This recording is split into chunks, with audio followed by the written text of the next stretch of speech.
We should be live, everybody. So if you're just watching us, if you're just joining, please make sure to like the live, make sure to subscribe, do all of these things that make this get sent out to more people.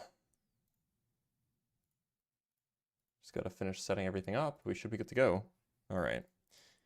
So we're live everywhere where it matters. Everybody. So if you're just watching us, if you're just joining, please make sure to like the live, make sure to subscribe, do all my audio. Is my audio low? Make this get sent out to more people. Just got to finish setting everything up. We should be good to go. All right. Does it sound quiet? We're live everywhere. Okay. Well, if it's not quiet, then I guess we're okay.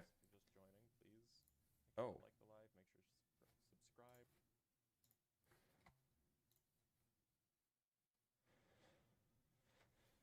Welcome, welcome. I know it was echoing. That was just because I was playing it back on YouTube just to make sure everything works right.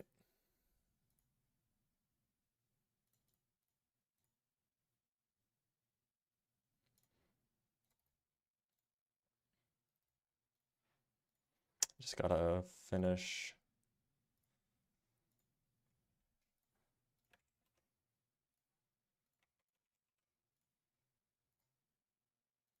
There we go. We are connected.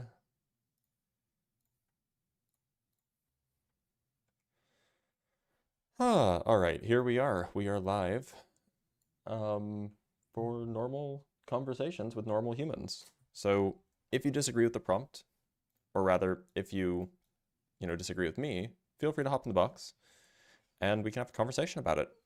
Generally a pretty likable person, I like to think.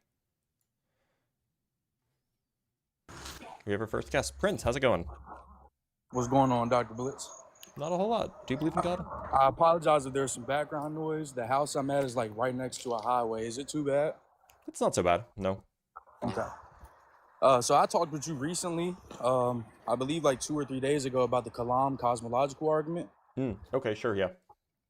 And where we had left off is that you said that I believe you said that there was no evidence to suggest that the universe had a beginning. And then you explained electrons and energy and so on and so forth. I don't want to say what you told me. That sounds like a TV, not a highway. A TV? No, I'm definitely outside in the backyard. I apologize. What was that loud sound? It's trucks driving past right now. Oh, okay. Okay, well, we'll try to make do. If it gets I'll try too and keep unbearable. my mic muted as much as possible. But do you mind sure. explaining a little bit more in depth what you meant about the evidence not pointing to a beginning of the universe? Yeah, I mean, like, look, we have telescopes that can see the further away you can see, the further back in time you can see. And we have telescopes that can see pretty far back in time, almost, 13.5 billion years or something like this. We have other ways of detecting radiation from 13.8 billion years ago. And so we know that the universe is at least that old. And then the question is that the actual age or is it older? And so then you can look at our theoretical models that we have. And our theoretical models will tell us that, well, everything in the universe makes sense. All of the math checks out up until about 13.8 billion years ago. And then our models don't really work anymore. So we don't really have a good way to infer what it was like before 13.8 billion years ago, if there was such a thing. And we don't have any data that tells us what it was like 13.8 billion years ago, if there was, or more than 13.8 billion years ago, if there was such a thing. So at this point, we're kind of in the dark. We can build models that go one way or the other and see which models better fit the data. But at the end of the day, the models we're not able to distinguish between them, really. And I like to come from a place of ignorance. Like I don't want to act like I know more than you do, because obviously that would be a fallacy. Do you mind explaining to me, like I don't understand the concept at all, how we're able to tell that the radiation goes back 13.8 billion years ago instead of 200,000 years ago? Uh, yeah. So the cosmic microwave background radiation is, I mean, there's a few different facts. The first fact is that we see this thing in all directions. So it's not coming from any particular source. It's just everywhere. The question then is why is it the way that it is? And you can put together a model to try to see if you can explain it. And one of the models that you can put together, the kind of the best model that we have, is called the concordance model of cosmology, or the standard model of cosmology. And with only basically 3 input numbers, these are things like how fast the universe is expanding currently, how much matter we see in the universe, and how curvy the universe looks. With those 3 input numbers, we can use that to extrapolate out a whole bunch of different features, like how old the universe was at XYZ time that we see, or how old the how long ago certain light that we're seeing was emitted. And what we find is that if you run these calculations, you find that the cosmic microwave background radiation, which is again predicted by this model, is, according to the model, is about 13.8 billion years old. Thank you for that explanation. And then you were saying that the evidence doesn't, or that those models start to fall apart around 13.8 billion years ago. What Yeah. would you say would be evidence that would not support that being the beginning of the universe as we know it? Well, it's just that if there was to be a beginning, that beginning should be like, 13.8 billion years ago. But the models fall apart kind of after that. They fall apart like at some time after 13.8 billion years ago. And I see. I see. so our models don't even get to the point where the beginning should be, if there is a beginning. So would that be, because again, I'm pretty ignorant on a lot of these things. Would that be because we just are not able to be more accurate, or that we just can't access more information? Like, what is that reason? It's both. I mean, like at the end of the day, we don't have data from back then. So like one of the ways that you build models is that you collect data and then you kind of see which models you can build match that data, right? But we don't have data, so we don't really have anything to guide us in the correct models to build. And the models that we do currently have just aren't good enough. Like if you run the numbers, like things just stop making sense a little bit after 13.8 billion years ago. And so, perhaps you could just say, well, we're just not clever enough yet. We haven't figured it out yet. And that's probably true. I think that, give it time, give it 50, 100 years or something like that. I like to think that we'll have it figured out and we'll know the answer, whether the universe has a beginning or not. And then would you believe whether the universe has a beginning or not would be the make or break factor for if the universe had a creator? No, I don't think so. I think that you can have a beginning without, and when I say beginning, I mean like a first moment of time. I think that you can have a first moment of time without a creator. And even in principle, you could have an eternal universe with a creator, right? So it's not really the most important question. So I just started. So like I said, I'm not a physicist like you are. So the way previously that I would try and study my faith in God, I would try and be honest with myself. So I'm a Christian, and I would try and look at historical evidence. Does history support that, for example, Jesus existed, or that these characters in the Bible existed? Did these things that the Bible talk about happen? And I would believe, based on some of the research I've done, that the Bible is pretty historically accurate. So I feel like that was beneficial towards my faith. Now I would say that, like, I'm unsure if you've been seeing that dude on live who says Jesus before Christ. Obviously, I've been hearing about some research coming out that says that Paul didn't exist and that Jesus might not exist. That the evidence supporting Jesus' existence is pretty weak. I would be willing to admit that. And so then I have a question for you, although you're a physicist, not a historian. Am I incorrect in saying that a lot of the information that we get from past historical figures would be from one or two sources? I mean, like maybe about some like more insignificant figures, but like figures like Julius Caesar, like we have so many sources on Julius Caesar. So like I would say probably like the more important figures we have more information on. And that kind of checks out, right? My bad, I didn't mean to interrupt you. You're Would you fine. consider Jesus on the same level as Julius Caesar? As far as how many sources we have, or as far Well, as no, like not at all. I importance? mean, like historical importance. Would you consider that the people at the Perhaps. time that Jesus was alive would have held him to the same level that maybe Rome held Oh, Julius Caesar? probably not. Almost certainly not. Okay. No. I mean, like all things considered, he was like um a fairly. I mean, he was probably, if he existed, he was probably a fairly charismatic guy in like a backwater province of an enormous empire that had, a fairly small population. So like, yeah, during his lifetime and even in the few decades, even in like the few decades after, almost certainly like nobody cared about him. So would that not be I'm supportive evidence for there not being as many sources of Jesus' existence? Yeah, Because as far as I'm look, aware, it would be just past historians writing down Jesus was crucified for a yeah, more simpler version. like, look, I this is one of the reasons why I'm not so convinced of the like mythicist position. Like, I think that like for the kind of person that Jesus is supposed to have been, which was like an apocalyptic prophet in like a backwater province of the Roman Empire. Like the fact that we have a few sources that are not in the Bible about describing, his existence, that seems like enough to convince me that this guy probably existed. That makes sense. And then I'm sure you've heard many arguments about supporting evidence for Jesus' resurrection. I'm not going to waste your time and bring up the same points that we all use. Do you believe that that's strong evidence or no? Or I Um, guess strong evidence is a bad choice word. Do you believe that that's evidence in general? so I mean, like generally, any claim, any you know claim or any piece of data that claims to support some other claim is evidence. So like if I just told you that I flew on a dragon today, me telling you that would be evidence that I flew on a dragon today, but it wouldn't be like good evidence. So I would say, yeah, like of course, the Bible is evidence of a sort for all of the claims made therein. For it's evidence for, say, the divinity of Jesus. Now the question is how high quality is the evidence?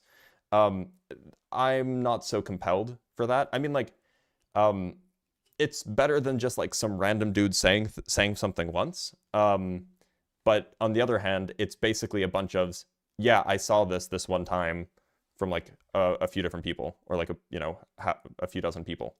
Um, and considering the size of the claim that's being made, I would think that the evidence we would need is a lot bigger. I'd agree with that.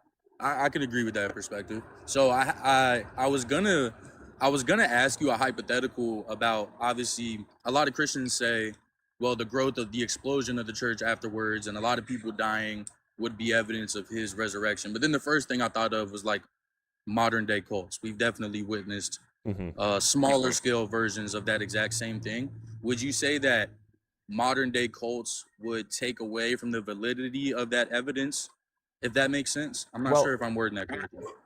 in a sense, yes, it should, if only because you can either treat the evidence as high quality, in which case you have to treat all evidence of that kind of high quality, which means that you have to take all of like the modern day cults seriously.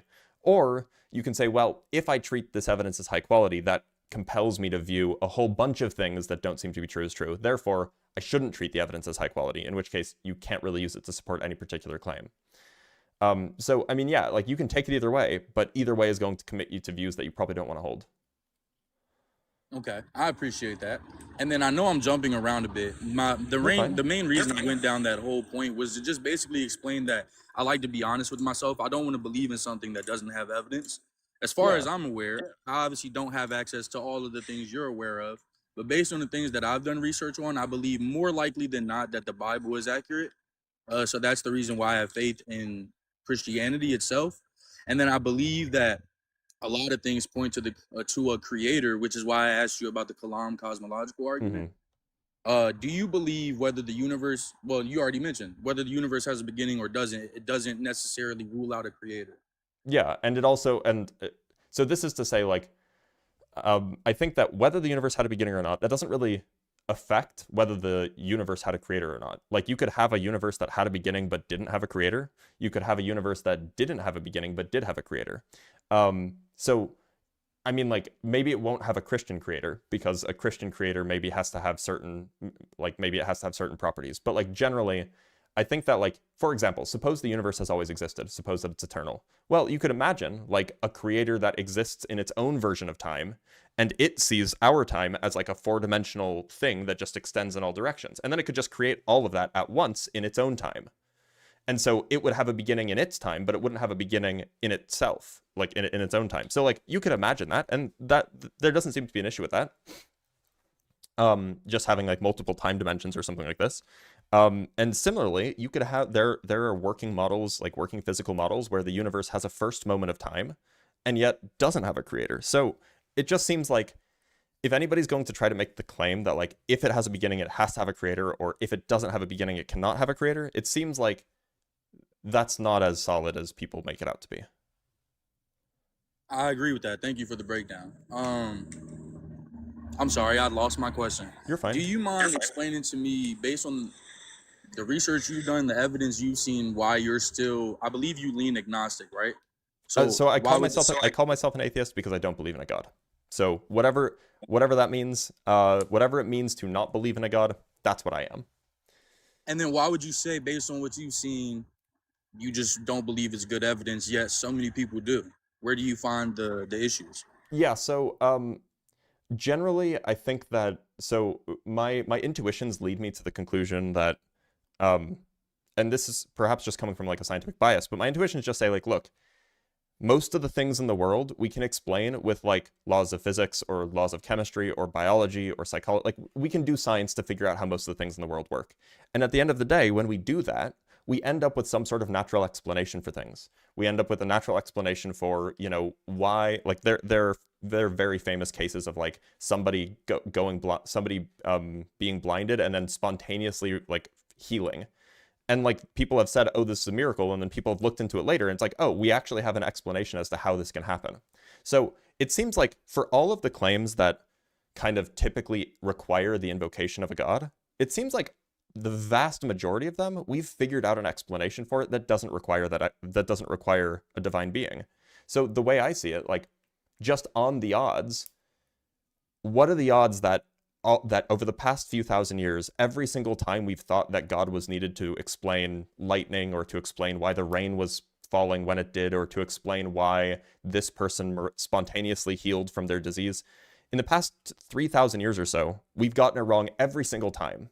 But this time, this one thing that we don't have an explanation for yet, this is the time that we finally got it right, and there actually is no natural. It just seems super implausible. And so when I look at things like claims of miracles, I think like, oh, could there be a naturalistic explanation for this? If so, why should I have to invoke a god? So essentially what it boils down to is, it seems like we can explain basically everything in the universe without it. So why believe in it? So, and this is where I tend to feel like it's a bit of a perspective thing. Again, I apologize for the background noise. You're fine.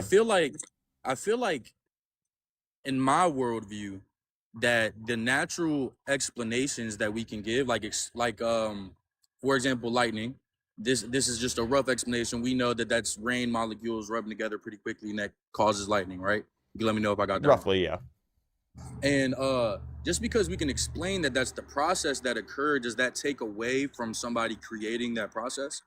Well, no. So what I mean is like, so I mean, maybe it's possible that like some divine being like came up with that idea, like, you know, 15 billion years ago or something like this, and then it created a universe with that in mind. And maybe that's fine. But the point is that, you know, 3,000 years ago, ancient Greeks, they thought that there was a guy in the sky who threw lightning bolts down like spears. And like, we don't need a divine being to explain why lightning strikes happen. Now, you could say maybe we need a divine being to explain why the universe is the way it is that allows for lightning to happen. But that's kind of a different question. And then so like I said, I'm trying to learn. I actually I'm enrolled in college. I start this fall, so I'm nice. I grew up in poverty. I was never around people who were worried about being smart, so I'm learning. I appreciate you for giving me a bit of. So I'm a huge fan of Dr. John Lennox, and I've watched a lot of his debates. He's a mathematician, right? Yes, sir. I believe so. Yeah. And I've watched him debate with Christopher Dawkins, and one thing that I heard him talk about a lot. There's Richard Dawkins or Christopher Hitchens. Okay. Richard Dawkins. Sorry, you confused two atheists. It's fine. I heard him just talk a lot about how like the fine tuning of the universe, the way that everything is set up, how we can study that if any thousands of different factors were tweaked just a little bit or at all a little different, that our world would not support life. I believe that that's a strong argument considering that the Bible talks about how God is literally holding us together. And then how I brought up like just because we can study these processes doesn't remove the possibility that a God created this universe specifically so that everything worked in a way and was interconnected and we could study it and replicate it. Yeah, so the fine-tuning argument is like amongst philosophers who study this kind of stuff, the fine-tuning argument is like respected as like one of the better arguments for the existence of a god, because it essentially, and I'm gonna ramble for a minute here. Oftentimes people will bring up like really old arguments from like 1,000 years ago, 2,000 years ago, like ancient Greek arguments, whatever, and like if you're relying on arguments that have not been taken seriously for 1,000 years, like it's kind of an issue. But the fine-tuning argument relies on like a modern scientific understanding, right? So a lot of people take it seriously. But my major contention is that it doesn't invoking a god doesn't seem to kind of answer the question why the universe is this particular way, right? Because I mean, if you think about it this way, before God created the universe, God had a whole bunch of different ways that he could have created the universe, right? So suppose God exists, suppose that fine-tuning is true. God had a whole bunch of different ways that God could have created the universe. So the question then becomes, why did God make it this way? And maybe you'll say, oh, well, he wanted to make life, or he wanted to make it he wanted to make souls that Do you would mind if I love interrupt him. you really quickly Yeah, go before I ahead. forget Yeah, the go point? ahead. Sure. So one thing that I thought about, and I'm unsure if this takes away from the qualities of God being all powerful, Mhm. but let's imagine that like the laws of physics have to be true. And so Mhm. things had to be created this way because God understands that this is how physics works. And the only way that life could be created is by setting up these natural processes to follow these rules and to act this exact way. If that I'm no, I know I'm not So, wording it correctly. well, but the trouble with that is if the laws of physics had to be this way, then what do you need a god for? So you strongly believe that that's a argument against God? No. So I'm not sure what the origins of the laws of physics are. I'm pretty agnostic on like where physics comes from. There's a lot of like some people will be like mathematical realists and they'll say that all laws of physics are invoked, and some people will be like people who are creationists who think that God created the laws of physics. Like I don't know. I don't know what the origins of physics are. But my point is that if God chose the physics to be the way that it currently is to achieve some goal, then it seems like we're limiting the power of God, because then it's like, well, couldn't he have chosen it to be any other way and achieved the same goal? And if it's not the case, if this was the only way that he could have achieved his goal, then it seems like there's something restricting God's power, which you probably don't want to say. And on the other hand, if there was nothing restricting God's choices, God could have made a universe where, I don't know, floating rocks have feelings. Well, then now you're left with the same question that the naturalist can't answer, which is, why is it this way rather than some other way? So I don't think that fine-tuning is an interesting question, and trying to figure out why the universe is the way it is a really important question. But I don't think imposing God actually answers the question at all. I think it just kind of shifts the problem back one step. Do you share the view with Ian where you think that we were created imperfectly? As in, like, there was a better way for God to design humans. I've heard him mention. I'm not aware of the topics, but like he's talked about how there's something in our genetics that's like useless, that it's there and it doesn't need to be. I mean, like, so I'm not like so well educated on biology, but like, yeah, I mean, it seems pretty evident to me that there are like ways humans could have been better, right? Like, there's a gene that, so elephants have a particular gene. They have like 70 copies of this gene or something like this. And that gene is like the cancer regulatory gene. And because they have so many copies of the gene, elephants like never get cancer. But humans only have 2 copies of that gene, so we get cancer all the time. And so like, that's weird. If God wanted to make us perfect, why would he make us not have this gene that prevents us from getting cancer? Like that's just kind of weird, right?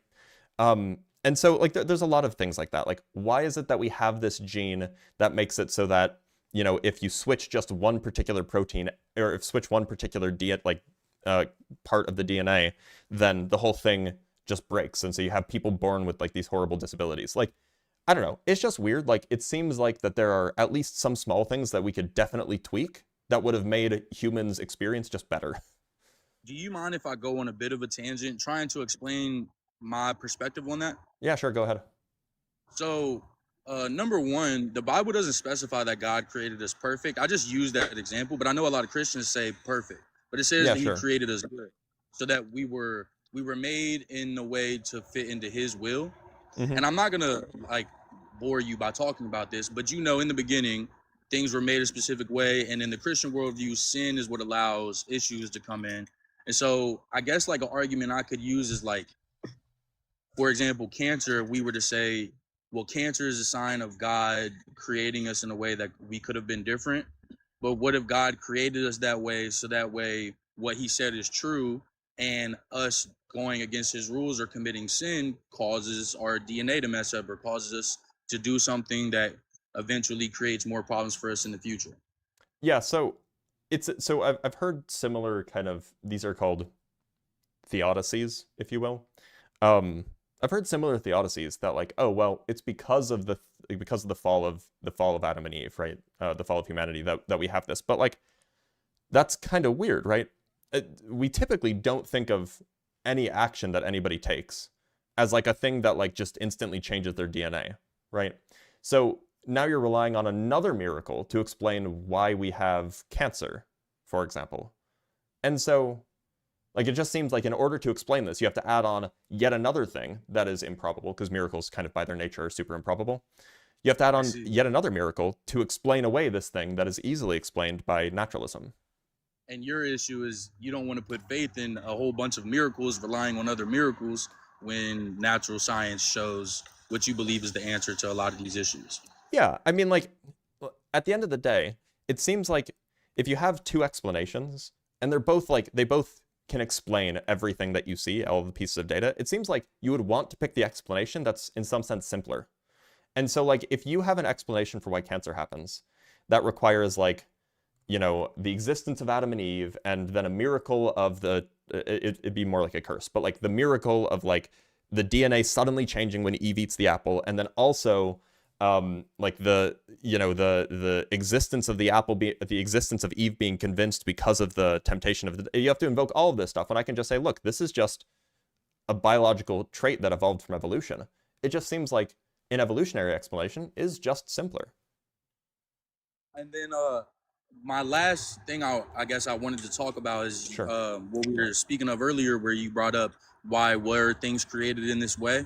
Yeah. What if I just like can't help but imagine that if there was a sister universe where people were having this exact same conversation in a Earth and in a universe where God created things completely different and the laws of physics were completely different, would people not still be skeptical and ask the same question? Why were we Yeah. not created a different way?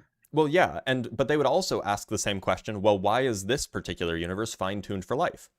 I mean, so if you allow for the existence of many universes, you actually kind of remove the fine-tuning problem, which is why a lot of philosophers, a lot of physicists will appeal to a multiverse to explain why this universe is fine-tuned for life. Because, if you have a multiverse and you have all of the possible universes, well, then at least some of them will have this configuration, and so life will arise. So, but yeah, I mean, like, it's absolutely the case that if there was a slightly different universe, then they would ask the exact same questions as long as there's people there, right? So it makes me actually think that fine-tuning perhaps isn't an issue at all, because regardless of what universe people find themselves in, they will always ask that question. Got you. And then so the way Dr. John Lennox explained he gave an example of the fine tuning argument Hmm. in layman's terms, and he basically just said if I was sitting down somewhere, I saw a beautiful clock, I would know looking at that clock that somebody created that clock, and that wouldn't be me just putting a Careful. clock making. That's not fine-tuning. That's the teleological argument. Got you. And that was uh Paley's watchmaker argument. Um, the watchmaker analogy that stems Yes, from sir. William Paley in 1802. Thank you. And it's basically like, look, if you're walking around on the beach and you see a watch on the ground, do you think that it just got there by chance, or do you think that somebody dropped it? Um, Right. and so, I mean, this is, by the way, this is separate from fine tuning, because this is about once you have a universe, how did all this stuff in the universe arrange itself in a neat way, right? And I think the issue there is that we have some intuition about some things that are like obviously designed. Like a watch is obviously designed, but we only know that because we know what watches are, right? We know what like the little gears inside are. You and I don't know about you, but when I was a kid, I watched those shows on like the History Channel where it's like, here's how to make a flumbus, and then they would like show you the factory and they would show you all the Yeah. steps, right? Yeah. Yeah. So like we know stuff about watches, and I know stuff about cars and homes and paintings. So if I see a painting, even if I've never seen that painting before, I know what paintings are in general, and so like I can surmise that it was painted by a painter. But if we see something that we've never seen before, then we have a hard time not something that we've never. If we see something that we don't recognize at all, we might have a hard time making sense of whether it's designed or not. And so I think the only reason why the watchmaker analogy kind of fails is because the way that we figure out when things are designed is basically by knowledge about how the things are made. So if we know that like crystals in caves, they form by like water dripping, right? And so like taking God away for a moment, like we know that that's not designed, at least it's not designed by people, like you know, crystals in caves. So even though they look nice and organized, we know because of, you know, what geologists do, we know that they form by like some natural process. Whereas we know that, you know, from what engineers do, we know that like watches are made in factories. And so we use different pieces of information, like background information, to figure out what's designed and what's not. But we don't have any background information about how the universe formed. So like, I don't know if we can use that kind of reasoning to figure out if the universe was designed or not. And then I'm sorry, I literally said that was going to be the last thing that I You're brought fine. up, but you were talking the other day when we were talking. I really want to get back to this topic because I feel like I didn't understand fully what you were trying to get at. You Sure. explained that as we try and figure out where things came from, we break it down smaller and smaller and smaller and so on and so forth. Eventually, we got to you said a word that starts with a Q. Electrons and quarks. Quarks, yes, sir. And do you mind explaining to me what those are in your worldview? Yeah, well, so quarks are like, according to Hank Green, they are the fundamental constituents of matter, or at least one of the fundamental constituents of matter. So you know, atoms are made of protons, neutrons, and electrons, right? Yes, sir. Electrons, they seem to be fundamental on their own. Protons and neutrons, you can break them down a little bit further, and you get to quarks. And so each proton has 3 quarks in it. Each neutron has 3 quarks in it. And there are a few different kinds of quarks that we've detected in like particle smashers and stuff like this. And so as far as we can tell, those are fundamental, and you can't there was never a time where there wasn't quarks. Got you. As far as we know. As far as we know, like there's always been quarks as far as we know. Do you believe that there's a possibility to go smaller than that? Maybe. Okay. I mean, like string theory says that yeah, there is, but I'm not so sure. To be honest with you, I'm a bit struggling to figure out how to combine all of these into this is why God exists. If that makes sense. Like I can't say That's it as fair. eloquently as Dr. John Lennox does, but in my mind, when I look at all of these things, I see at the base of it, I just see a world like in our world as science is today. We've never seen like I'm sitting on a patio right now. I've never seen a brick appear out of thin air. That brick came from rock, and that rock existed, and that rock didn't just pop out. It's made out of something that existed as well. Like Sure. nothing has ever came from literally nothing. And then like obviously my knowledge on science is a bit small, so I could be saying this wrong. But like the Big Bang would be the spreading of all of these things, creating planets and creating life forces, life in general, if that makes sense. So Yeah, so my My bad, go ahead. position is that there was never a state of affairs where there was genuinely nothing. That there was always something, whether it's quarks and electrons or maybe it's strings or something like this. There was always something. Got you. Now that doesn't mean that time has always existed. It could be the case that there was like some timeless state of affairs. But it like I'm not of the position that like something just popped out of nowhere. Do you believe that time and existence are intertwinable, as in like something can exist without time having existed? So for example, we were talking earlier about how far back we could see with these models and that they all stop at some point, Hmm. and that isn't saying that there's a beginning or there isn't. Do you believe that time could have started but these things existed for forever and they're timeless? Wait a minute, can you repeat the last bit? So like you said that you're not under the world through the world view that anything just came from nothing. Hmm. But we can only see so far back, and we obviously don't know, or maybe we do know like what happened 13.8 billion years ago. Maybe you could explain that to me. We But don't I guess what I'm really. trying to get at is like, are you saying that when time began, all things began? Like so So electrons started existing as soon as time started? so I'm not sure if time began, right? Maybe it did. Maybe there was a first moment of time and there was just like timelessness before that. Whatever before means, right? But yeah, so I'm just not sure if time began. If time began, then of course there was a first moment of time. But that doesn't mean that whatever the state of affairs was absent time, that there was no matter or there was no quarks or electrons. There are ways to describe these things in a timeless way. Um, Now, I do have an issue with thinking about things that can do stuff in a timeless way. Like if you're saying that like this is one of the like one of the kind of naive versions of God that people propose is like a God that exists outside of space and time, but then does stuff like create universes. And that doesn't make any sense to me. Like if you're outside of time, it doesn't seem like you can do anything. It doesn't seem like you can change. It doesn't seem like you can make any sort of take any sort of actions, right? Um, so in that sense, like I don't think anything was happening prior to time, but it seems plausible that at least stuff existed. That doesn't seem impossible, right? If there was a first So moment of time, that is. so would you say that maybe we just can't comprehend a being that exists out of time being able to operate in time? Would you say that that's a possibility? Um, Because what you just said to me Not is like it doesn't really. that doesn't make sense to you. Well, I say that with epistemological humility, right? Like maybe there is a way to comprehend it, and I'm just stupid. But I mean, just the sense of what an action is. An action is a process. It's an event, and these are things that take time. Like that's how we understand these things to be.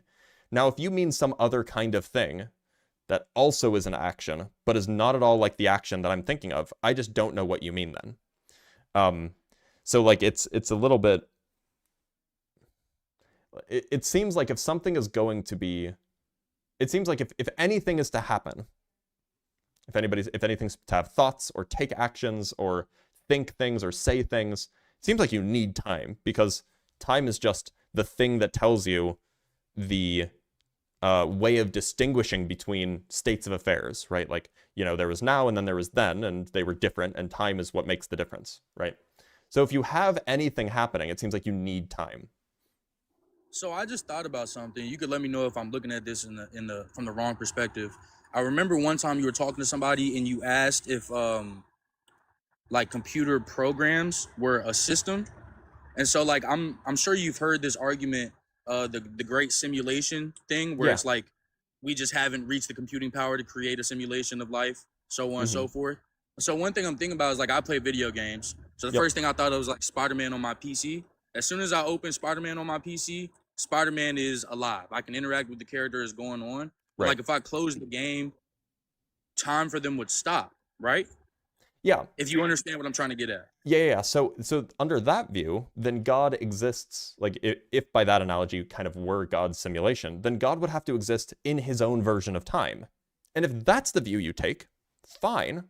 It's not really like the traditional Christian view, but fine. That is a view that you can take.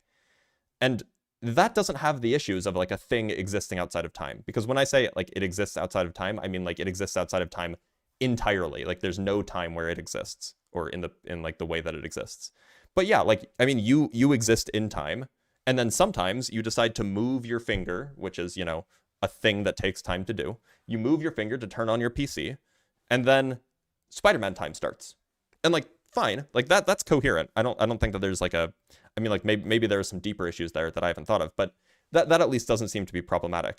So if God has his own God time, then sure, maybe you can have a coherent view that way. It just seems like you're adding more and more stuff to make sense of this thing that otherwise doesn't make sense. So I'm not trying to be contentious. Is that genuinely adding more stuff? Would that not, because the Christian worldview is like his ways are above our understanding. And so could it not just be, let's use that analogy, that we're a system running on God's PC and he coded us and created all these things. And he Well, just exists in his own realm, and to us, that's him existing out of our time and space. so I mean, like, of course it is adding something, because if on the one hand you just have our universe, and on the other hand you have our universe, and then like God's universe where God exists and we're like part of that, then that's like more stuff. But I mean, on a deeper level, like you end up then asking, okay, well, where did God time come from? Where did God come from if God now exists in time and we're like on God's computer? It kind of just pushes the buck back. And like maybe the analogy fails and like God just has always existed with God time and like God's computer is really just God's mind. Like maybe there are ways around it, but it just seems like it makes the whole thing, it seems like it adds a whole lot more questions that you now have to answer. And so your original point is that all of these questions, because I can't explain them, it just must mean that it's not true. And I'm not trying to No, attack no, you. no, I'm just no. trying to No, no, you're fine. You're fine. You've been a delight. No, I'm not saying that because you can't explain them. What I'm saying is that by adding more features, well, okay, well now God has his own time that God operates in. By adding more features, you now have more things that you have more things to account for, basically. And it's not that it's wrong, but it does mean that there should be a good reason that you should accept this worldview over kind of like the simpler worldview, right? Because it would be like saying, like, look, let's say that I have, let's say I don't know where my socks went. I put them in the dryer and then they disappeared, right? I could say, well, look, they just got stuck in the dryer and I didn't see them. Or I could say that like there's like a parallel dimension of sock stealing fairies, and like whenever anybody runs a drying machine, they cross over to the dimension, steal the socks, and then go back. And like both will equally explain the data, but if you say that there's like a parallel dimension of sock stealing fairies, now you have to explain, okay, but how are they crossing the dimensional barrier? Where did they come from? There's just like a whole bunch of more questions to explain. And so it's not that it's wrong per se. It's just now we have like it's less convincing the more stuff you have to add to it, you know? Do you mind if I give you an analogy from real life that Yeah, I go try ahead. and use when I think about the Bible? But then I should let you go because you've been on for a while and Yes, I do sir. have 10 I've guests in taken the a guest long time. box. No, you're good. It's I'm been a sorry delight. about that. So I try and think of like a job in the real world. If I was to go, and I want to make this clear because obviously, like, the argument that I would make off the rip is I'm choosing to go to apply to this job, whereas I just popped into existence. So I couldn't choose to follow God's rules, but just try and follow along with me. Sure.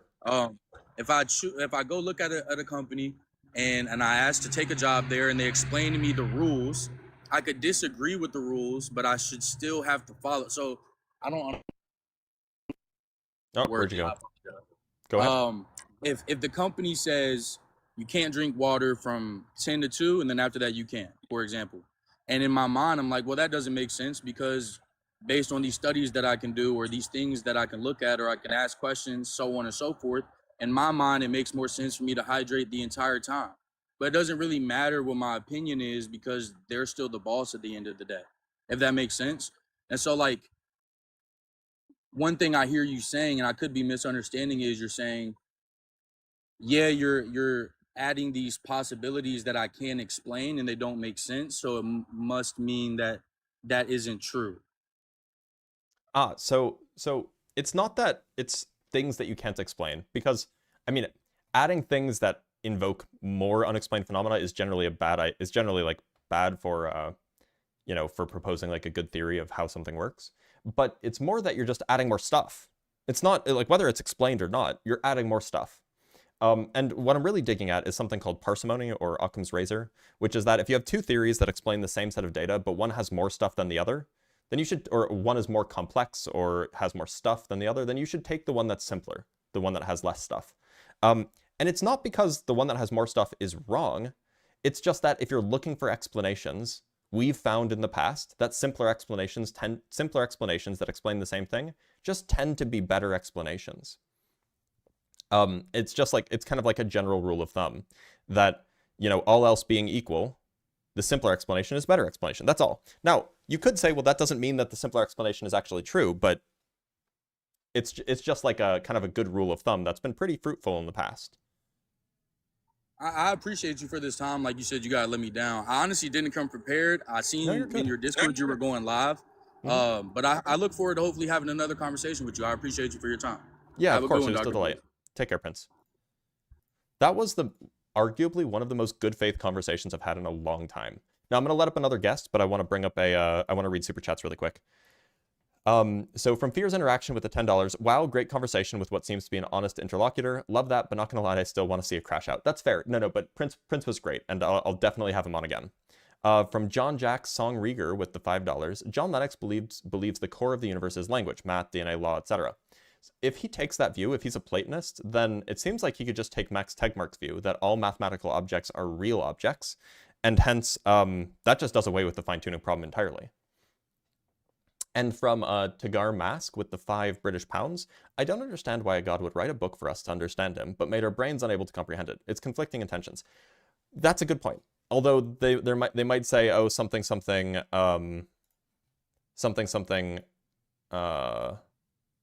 mysteries and all of this.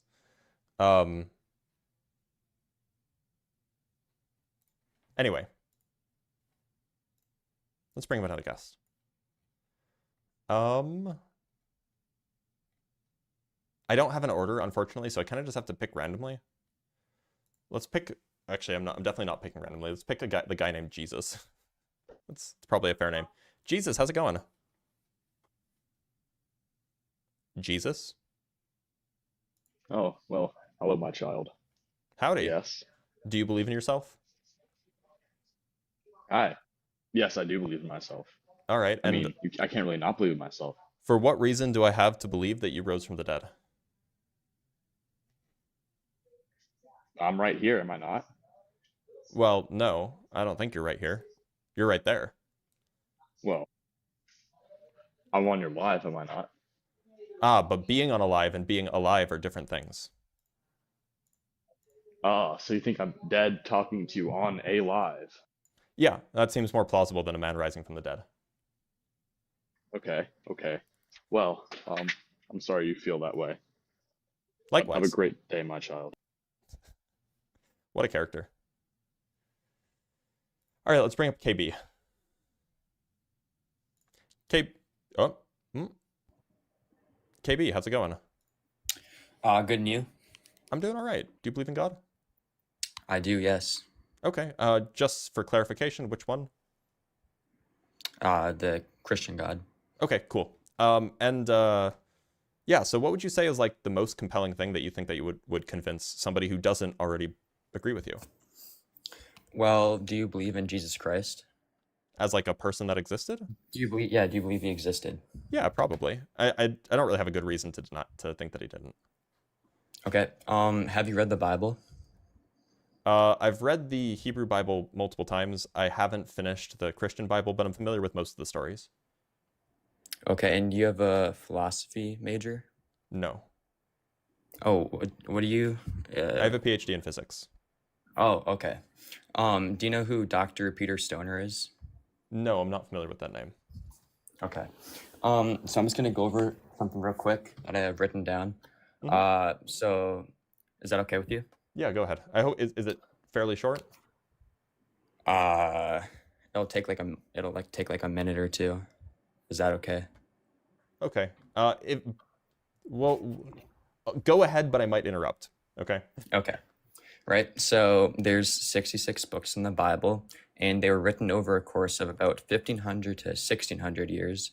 Right. So there's 40 writers of those books, and lived in 3 different continents and spoke 3 different languages and lived over a span of 1600 years creating the Bible.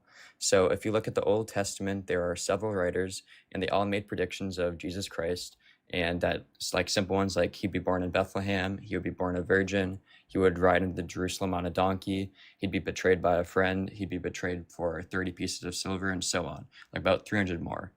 So the last book was written 400 years before Jesus Christ, and Jesus came along and fulfilled every single prophecy. So there's a scientist named Dr. Peter Stoner. You can look him up. His expertise is probability. So he did an experiment for when the time of Jesus' birth to the end of the 21st century for any human to fulfill just 8 of those 300 prophecies, right? So they picked very simple ones like Christ to be born in Bethlehem, Christ to proceed by a messenger, Christ to enter Jerusalem on a donkey, Christ to be betrayed by a friend, Christ to be betrayed for 30 pieces of silver, Christ to be silent Sure. before his Go ahead. accusers, Christ to be executed by crucifixion as a thief, and money to be thrown into God's house. So a crazy thing from that as well is that crucifixion wasn't even a thing, and it was predicted. And the chance of any human being on to the time of Jesus' birth to the end of the 20th century is one, I don't know the number, it's like 1e-17. I forget how that works. But if you take a silver dollar and you have just Okay, so that many I silver understand what that dollars- number is, so you don't have to give me the analogy. Thank you. Go ahead. Oh, is that it? Yeah, so that's like the simple summary of it. So Okay. Yeah. Yeah. So I'm familiar with the argument. So first, we can talk about the Bible. Mhm. I'm not sure like any scholars really agree that it was written over 1500 to 1600 years. I think that generally scholars generally agree that like the first texts of the Hebrew Bible were written around like 800 BC, maybe slightly earlier. And then the last texts of the Christian Bible were written maybe like 100 BC, 100 AD or something like this, or 150 AD. So like less than 1,000 years. But that's not really important.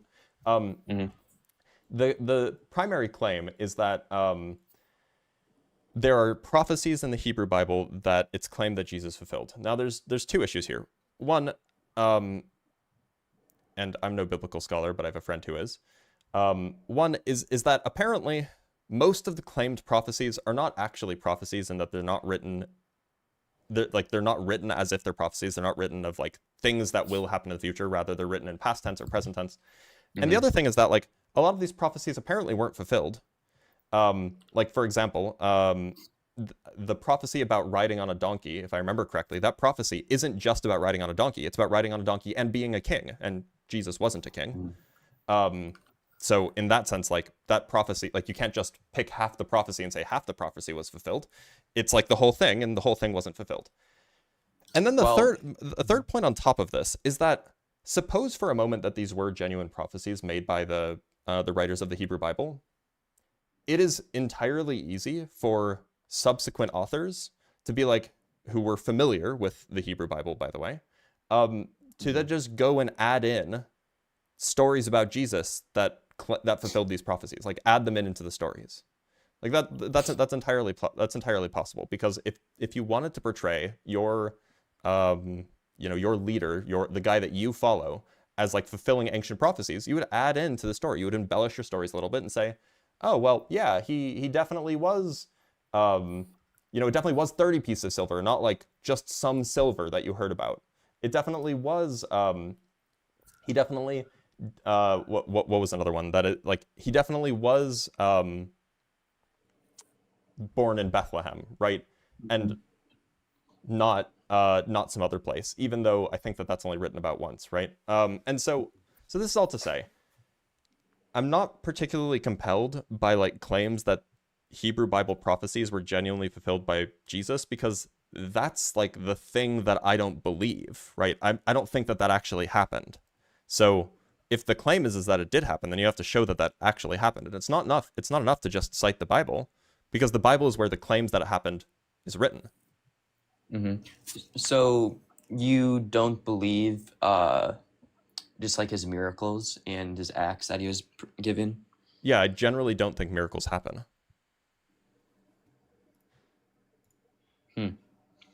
So, and for what it's worth, we what- have like astoundingly good reason to think that miracles don't happen, right?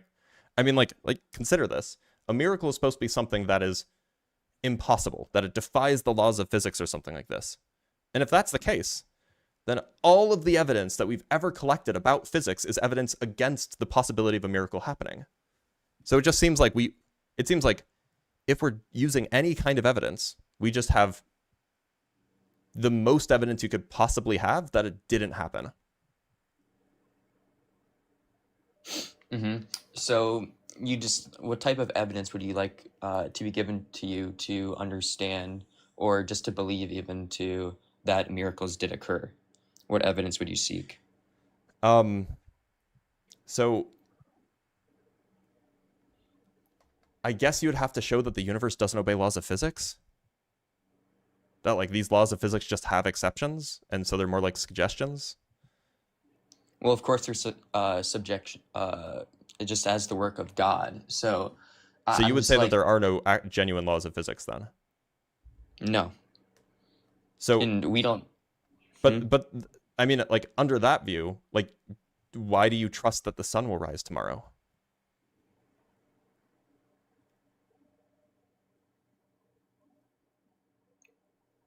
Because I see it with my own eyes.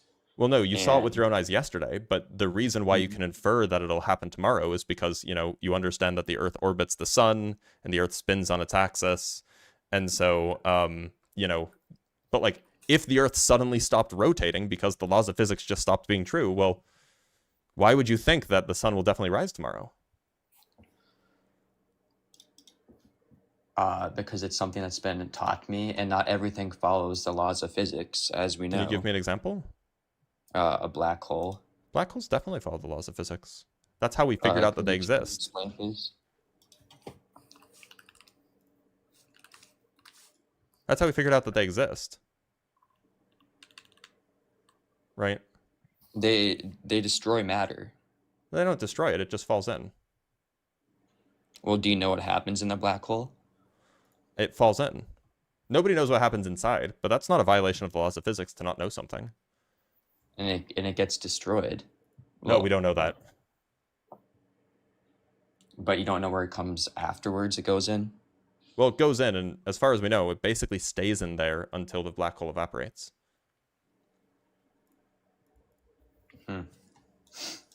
So, do you believe in Napoleon? Do you believe Napoleon existed? Yeah, and I also believe that Jesus existed. So, I'm sorry. I'm just a little confused on the evidence you would. So you're the only evidence that would change your mind on the existence of miracles is the existence of physics being incorrect. Yeah, basically. I mean, like, look, like a miracle means that something that is impossible according to the laws of physics happened, right? That's what a miracle is. And so if it's true that something that is impossible according to the laws of physics happened, that means that it's in fact possible according to the laws of physics. And if it's possible according to the laws of, that means that the laws of physics must not be genuine laws.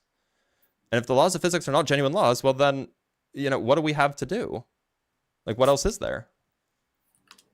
Like, we don't have laws of physics anymore. I think I understand where you're coming from. Because that's not something I can necessarily speak on physics, because I don't have a physics degree. But I mean, like, you don't need a physics degree to understand the point. All I'm saying is, like, look, a law, like, you know, we could just talk about laws of nature. Laws of nature are supposed to be universal. They're supposed to always hold. Otherwise, they wouldn't be laws. They'd be like suggestions. And so if you believe that there are these things that universally always hold, and, you know, most people would agree that that's like what all of our observations have ever said, well, then you just have like the most possible evidence that like violations of these universal principles are just false. They just didn't happen.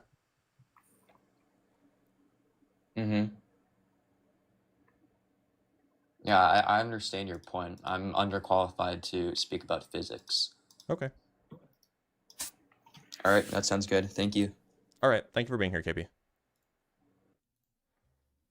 Yes, the laws of nature, the same laws that trees follow. Very true. Do we have any super chats? Let's make sure.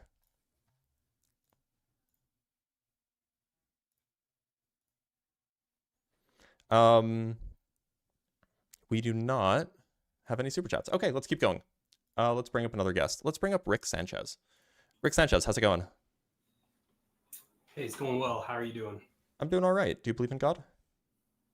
I'm one of those cases. I think that so I pose your views, but I don't think that I pose all of them when it comes to God.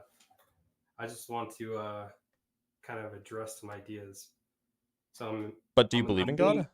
Yeah, I'm leaning towards that there is a God. Okay, sure. So yeah, so I guess I'm agnostic, but at the same time, you know, there's certain things that kind of go through my mind where I'm like, because I'm the type of thinker who's like, okay, well, how does everything start, and Hmm. how do you explain things? So the thing that I want to know is if there is free will or not, and so that's the main question. I think the fundamental question about free will, and that's kind of like where I'm on the fence, I guess. Hmm. So what do you think? Do you believe in free will? Not in the libertarian sense, no. Okay, so in the libertarian sense, is that meaning what does That's that mean? like so libertarian free will is kind of like the traditional version of free will where you where it's the ability to have done otherwise. Right? Like there is nothing stopping you from like, you turned left and you all else being equal, you could have just as well turned right at the stop sign or something. Okay, so meaning that everything's determined in a sense that, so do you believe everything's determined? In some sense, but even if you don't think everything is determined, you can say that, well, there are some things that are determined and some things that are random. And even then, if they're random, there's still no free will. Okay, so is the argument, would you say that it comes down to basically every thought that you create or any action that you have is based on some type of chemical reaction? Yeah, I would say so. Okay. Some See, prior conditions. that's where I was thinking too, but then again, like I think then in what theists are trying to do are basically saying, hey, um, like we don't believe that you have a good moral code or that you choose basically a certain path that they, well, like for example, I think that like not believing in God, for example, it looks to people who do believe in God, right? So this is where I'm kind of leaning towards it. Mm-hmm. Um, that you don't really have like I guess it really doesn't matter if you believe in God or not, but it's probably better if you do, because if you have some type of like futuristic view of life or some type of hope for a future, then it actually produces something that's, you know, presently produces something good. I mean, So you can like, have a hope for a future without having to believe in an afterlife or believe in a God, right? I mean, to an extent, but not at the ways that theists would do it. I Because think if that I actually think that theists generally, at least in the United States, and from your accent, it sounds like you're American as I am. yeah, Christians in the United States care less about the future than secularists do. And this is evident by the fact that they don't care as much about climate change. They don't believe in climate change. Like there's a remarkably high correlation. It's something like half of the Christians in America just don't think climate well, change I is mean, real. but And like that's well, I a mean, good whether it's example. climate change or And not, and to be clear, those who do think it's real, many of them don't care. They just don't think it's a serious issue. They're not concerned about the Earth getting warmer. So like the it seems like if you're a Christian and you think that after you die there is, eternal paradise, it seems like you don't really have to worry about what's going to happen here on Earth as long as you believe in Jesus and you get to go to heaven afterwards. It does, like what happens on Earth just doesn't really matter. But if you're a secularist, then all you have is what happens on Earth, and so you'll care a lot more about it. well, when you say care about it, meaning like, you know, because you're being very specific on like a certain outcome. We'll Like care with more about the climate change, future, for care more example. about care more about the way that the Earth will be in the future. Right, right. But do you think that because if it for example, like whether or not, because I mean, because that future, like for example, like if the world destroys, like if the world is destroyed by climate change or whatever, Mm-hmm. then like basically in an atheist point of view, that's it. That's all you have, and Right, that's all and you so that's why atheists would try to avoid that outcome. So yeah, but at the same time, like if in a theist point of view, like um In a theist point of view, it doesn't matter because those who are righteous go to heaven anyway. right, in a theist point of view, they look past that the lifespan of the earth. So it's Right, like, and so they don't care about the earth. well, There's it's no not that obligation for them to care they about care, it. it's not that they don't care, but meaning I think it's a healthy point. It's a healthy like uh because there's a point where you can care so much about something that it just drains you and So you now you're get too saying much. that secularists will care too much? Well, I mean, yeah, in some cases, like for example, there's a lot of people who are really concerned about the type of foods they eat, um, to a point where, like, and I think like if you're like a vegan or something, or just Yeah, completely what's wrong with that? eliminate like a diet. I'm not saying anything's wrong with it. I'm just saying that the concern is that like it. I mean, I watched uh, like so there's oh man, I can't even remember his name. Gosh. Anyway, um, so there's issues with, like, because there's certain things that are needed in your body that your body needs to have in order to survive. But also, like, if you're avoiding certain things that are just because they're you know you overanalyze it, that's bad. Basically, you can put yourself in a position where you restrict yourself, and actually reduces your well-being, in either like your happy well-being, or like your emotional well-being, or your physical well-being.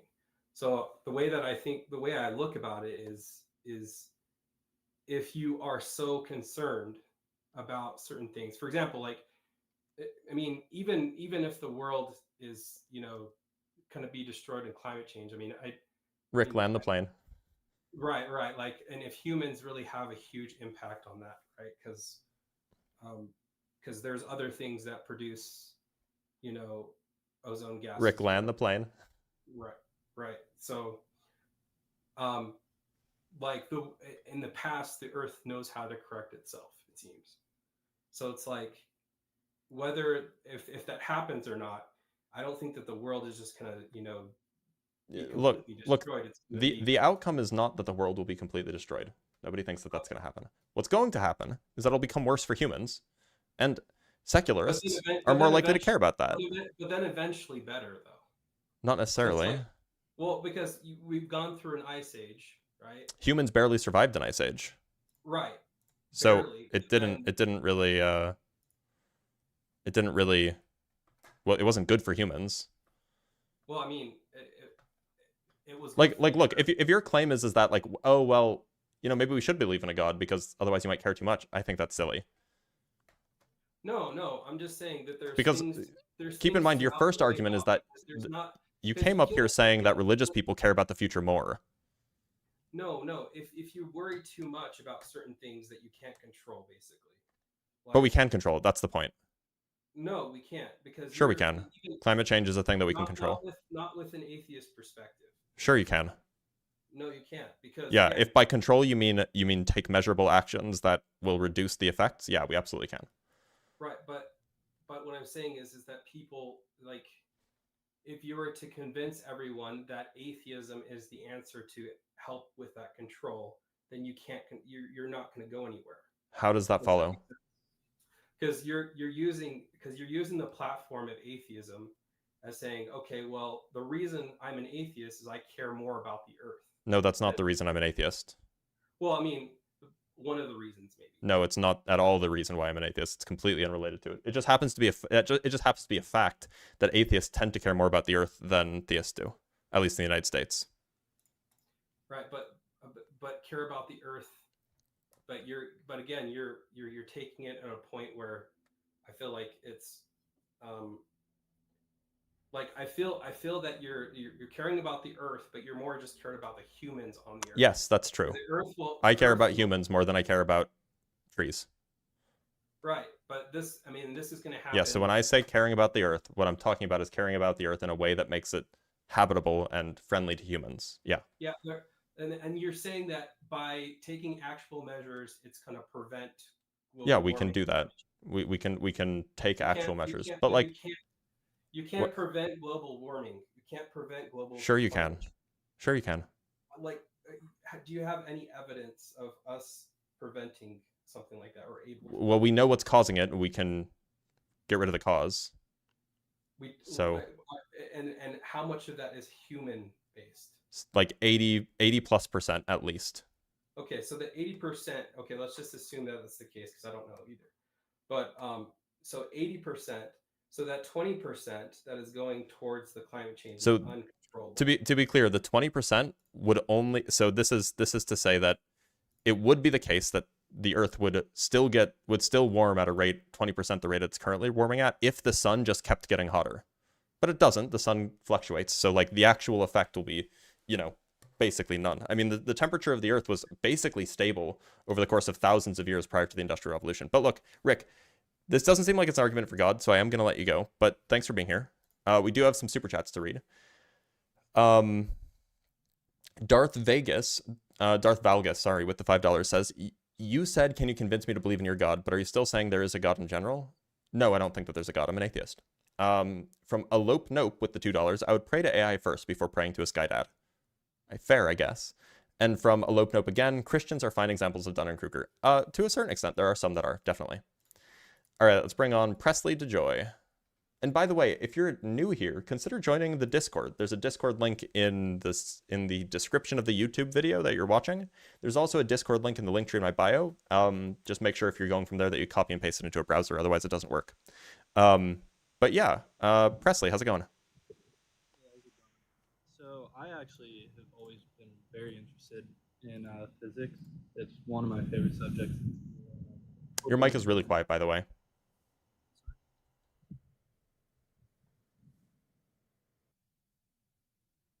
Can you hear me?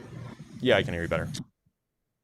So I was saying I've always been interested in physics. It's been one of my favorite subjects to learn in school and in college, but I've never really seen physics as contradictory. Your mic is like basically dead.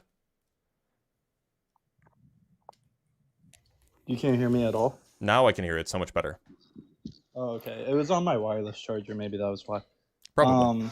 Anyways, I was saying I've always been very interested in physics. It's been one of my favorite subjects to take in school, so I'm hoping to learn something from you as well. But I've never really seen physics and science contradictory to the Bible. I've seen science as maybe the answer to why and God the answer to how. Aren't you getting that backwards?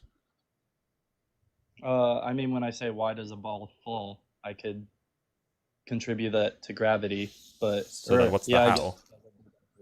Yeah, how does a ball fall would be gravity, and why does that happen would be rules implemented by God on our universe. Yeah, so I mean maybe, but like look, if we're just looking at the Bible itself, there are definitely some physics issues in there. Right. For example, it like just in Genesis 1, and Genesis 1 is probably the most egregious, has the most egregious errors, but like it says things like there was light before, or rather there were plants before there was the sun. Which like, that's not true.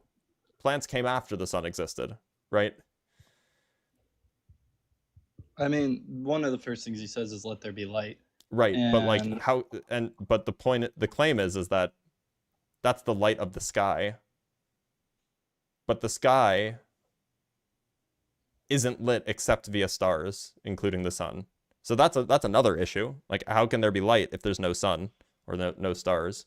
I mean, you can have light like just from glowing gas, but then the first thing should be let there be glowing gas or something like this. But more than that, the point is that it's factually false that plants existed before the sun did. I mean, if you consider that light is, or the sun is the only available source of light, but who's to say that the God who is in charge of our universe and is a higher dimensional being cannot create light from his own substance? Anytime he appears in the Bible, it's always as a form of light or fire. But just to be clear, like, we know when plants evolved, and we know that the sun existed before that. So, like, it's just getting the history wrong. Carbon dating hasn't always been the most We don't use accurate. carbon dating to figure out when plants evolved. What do we use? A plethora of other dating methods. Examples would be uranium-lead dating, potassium-argon dating, argon-argon dating, potassium-potassium dating. Then there's other more kind of indirect forms of dating, cosmogenic radionuclide dating. Like, there's a whole bunch of different datings, but nobody uses radiocarbon for figuring out when plants evolved. Okay, so I'm glad to have learned that. As I was saying, I was hoping you could teach me things as well. So Genesis, I can see where there's like a contradiction for you, especially because it says that day 4 was when the sun, moons, and stars were created. But I'm still just going back to the fact of day 1 there being light. So maybe that could be something that we just don't see eye to eye on. But one question I do have, because this is also a very big thing, is if you were able to be proven that Christianity is true and God is real and Jesus did die, was buried, and resurrect, would you become a Christian? Maybe. It depends on which version is true. I mean, I would certainly believe that those things happened if somebody could prove to me that those things happened. But whether I would actually like worship this being, whether I would actually like give myself over to Jesus or whatever, that's a different question. Because like, if this is the God that, like, if it's actually true that this God like drowned babies and then like ordered the genocide of like the Amalekites, I wouldn't want to worship that, because that thing would be evil, right? No, I understand. And I think a main part of Christianity, at least for me, because I'm relatively newer to it, so it's been my own learning experience, and I try to stay away from denominations. I don't want to base my faith off of the church. I would like to base my faith off of experiences in Christ. I follow more of the New Testament, and I pay attention to the New Testament more as the learnings of Jesus, because the Old Testament has been translated millions of times over tons of languages over a long period of time, and the Dead Sea Scrolls, they confirm a lot of translations, but there's also been translations that could have been misinterpreted. And so I focus more on the New Testament opposed to the Old Testament, without completely disrespecting the Old Testament, if that makes sense. I mean, that's fine, but when the Christian Bible, when the New Testament makes references to things that happened in the Hebrew Bible, you run into issues. Like, explicitly at the story of Adam and Eve is mentioned, right? Like, by name. Right. Like, Adam is mentioned, Jesus is mentioned as a descendant of Adam, as like Adam was like a real person. And so you have to contend that even if you only really take like the New Testament, the Christian Bible seriously, like that part like more seriously than the Hebrew Bible, the Old Testament, then you have to be, then you're kind of picking and choosing, because like there are parts of the Christian Bible that refers explicitly back to the Hebrew Bible. Well, no, I'm not saying that I completely disbelieve the Old Testament and reject it. I'm just saying my focus is more on coming to faith through Jesus. That is the ultimate goal of Christianity, is faith through Jesus. It's not faith through the Hebrew Bible. It's not faith through Judaism. It's not faith through Islam. It's faith through Jesus Christ and the gospel. Yeah, I mean, that's fine. But it's like, okay, then what do you believe about, things like the creation of the world? Like that's in the Hebrew Bible, right? I mean, to be honest, it's hard because, like I said, I've always enjoyed science, but I think science can also be taken as truth until it's proven wrong. And so I think it's hard to say exactly what's happened to something in the past. I think that there's ways that, like, science agrees that it started with the Big Bang, or that's the common belief, is that it started with the Big Bang, meaning there was a starting point. Unfortunately, that's not really true. But we can talk about that if you want. elsewhere. Yeah, sure. Go ahead. Well, yeah. So I mean, like it's unfortunately, and you can blame people like, and I'm not mad about this, but you can blame people like Neil deGrasse Tyson and Bill Nye and Carl Sagan even. These like science communicators as suggesting that the Big Bang was the genuine start of the universe as the universe like entirely. That's Right. not really like what the common belief is amongst physicists, right? If you Okay, ask so it's just kind of physicists, a the vast mainstream majority. belief. Sorry? It's just like the mainstream belief that's kind of pushed and No, promoted. it's kind of just like an oversimplification of like what it's really what we're really talking about here. Okay. So how do you believe that the universe was created? I don't. Or did you believe it's always existed? I'm kind of agnostic on the issue. I kind of lean towards it having always existed, but I'm not like settled on it.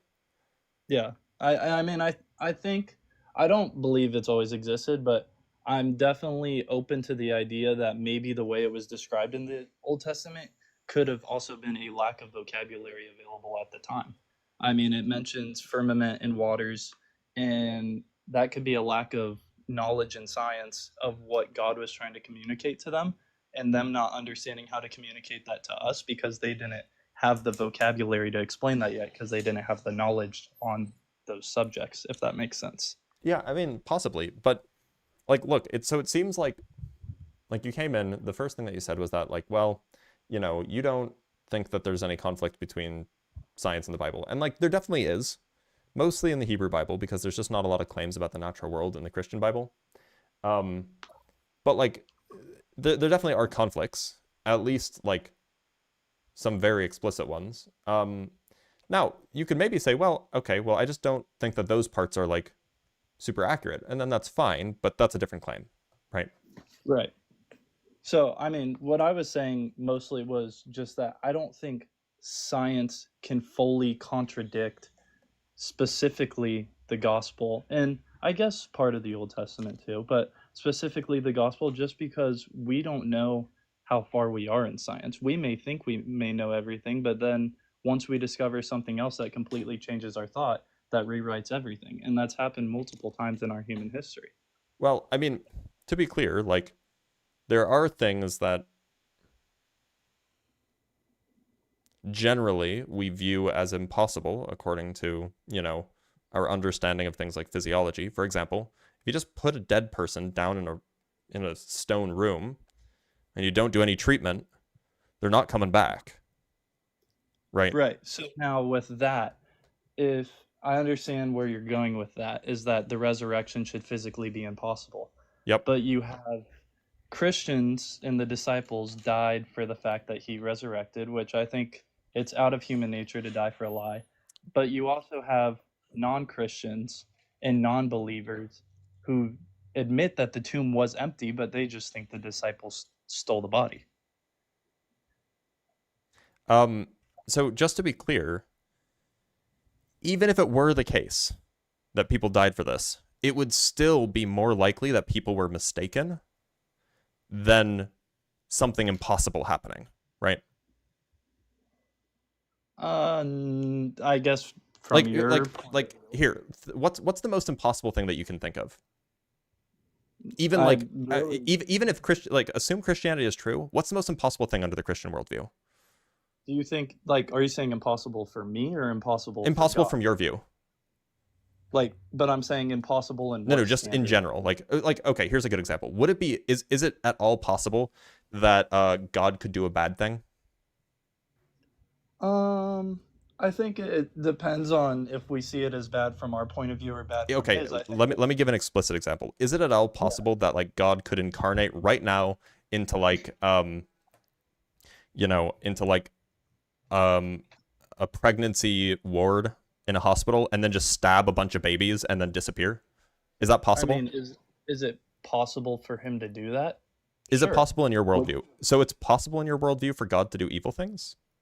No, it's possible for God to do as he wants. Now, possible and probable are two different things. No, I'm asking about possible. So you would say that in your worldview it's possible for God to do evil things? Well, God is all powerful, so he absolutely has the power to do evil, but he does not. Well, so is it possible with God's nature, keeping God's nature in mind, is it possible for him to do those evil things? To his nature, I Well, guess. no. So presumably under your worldview, God has like a perfectly good nature.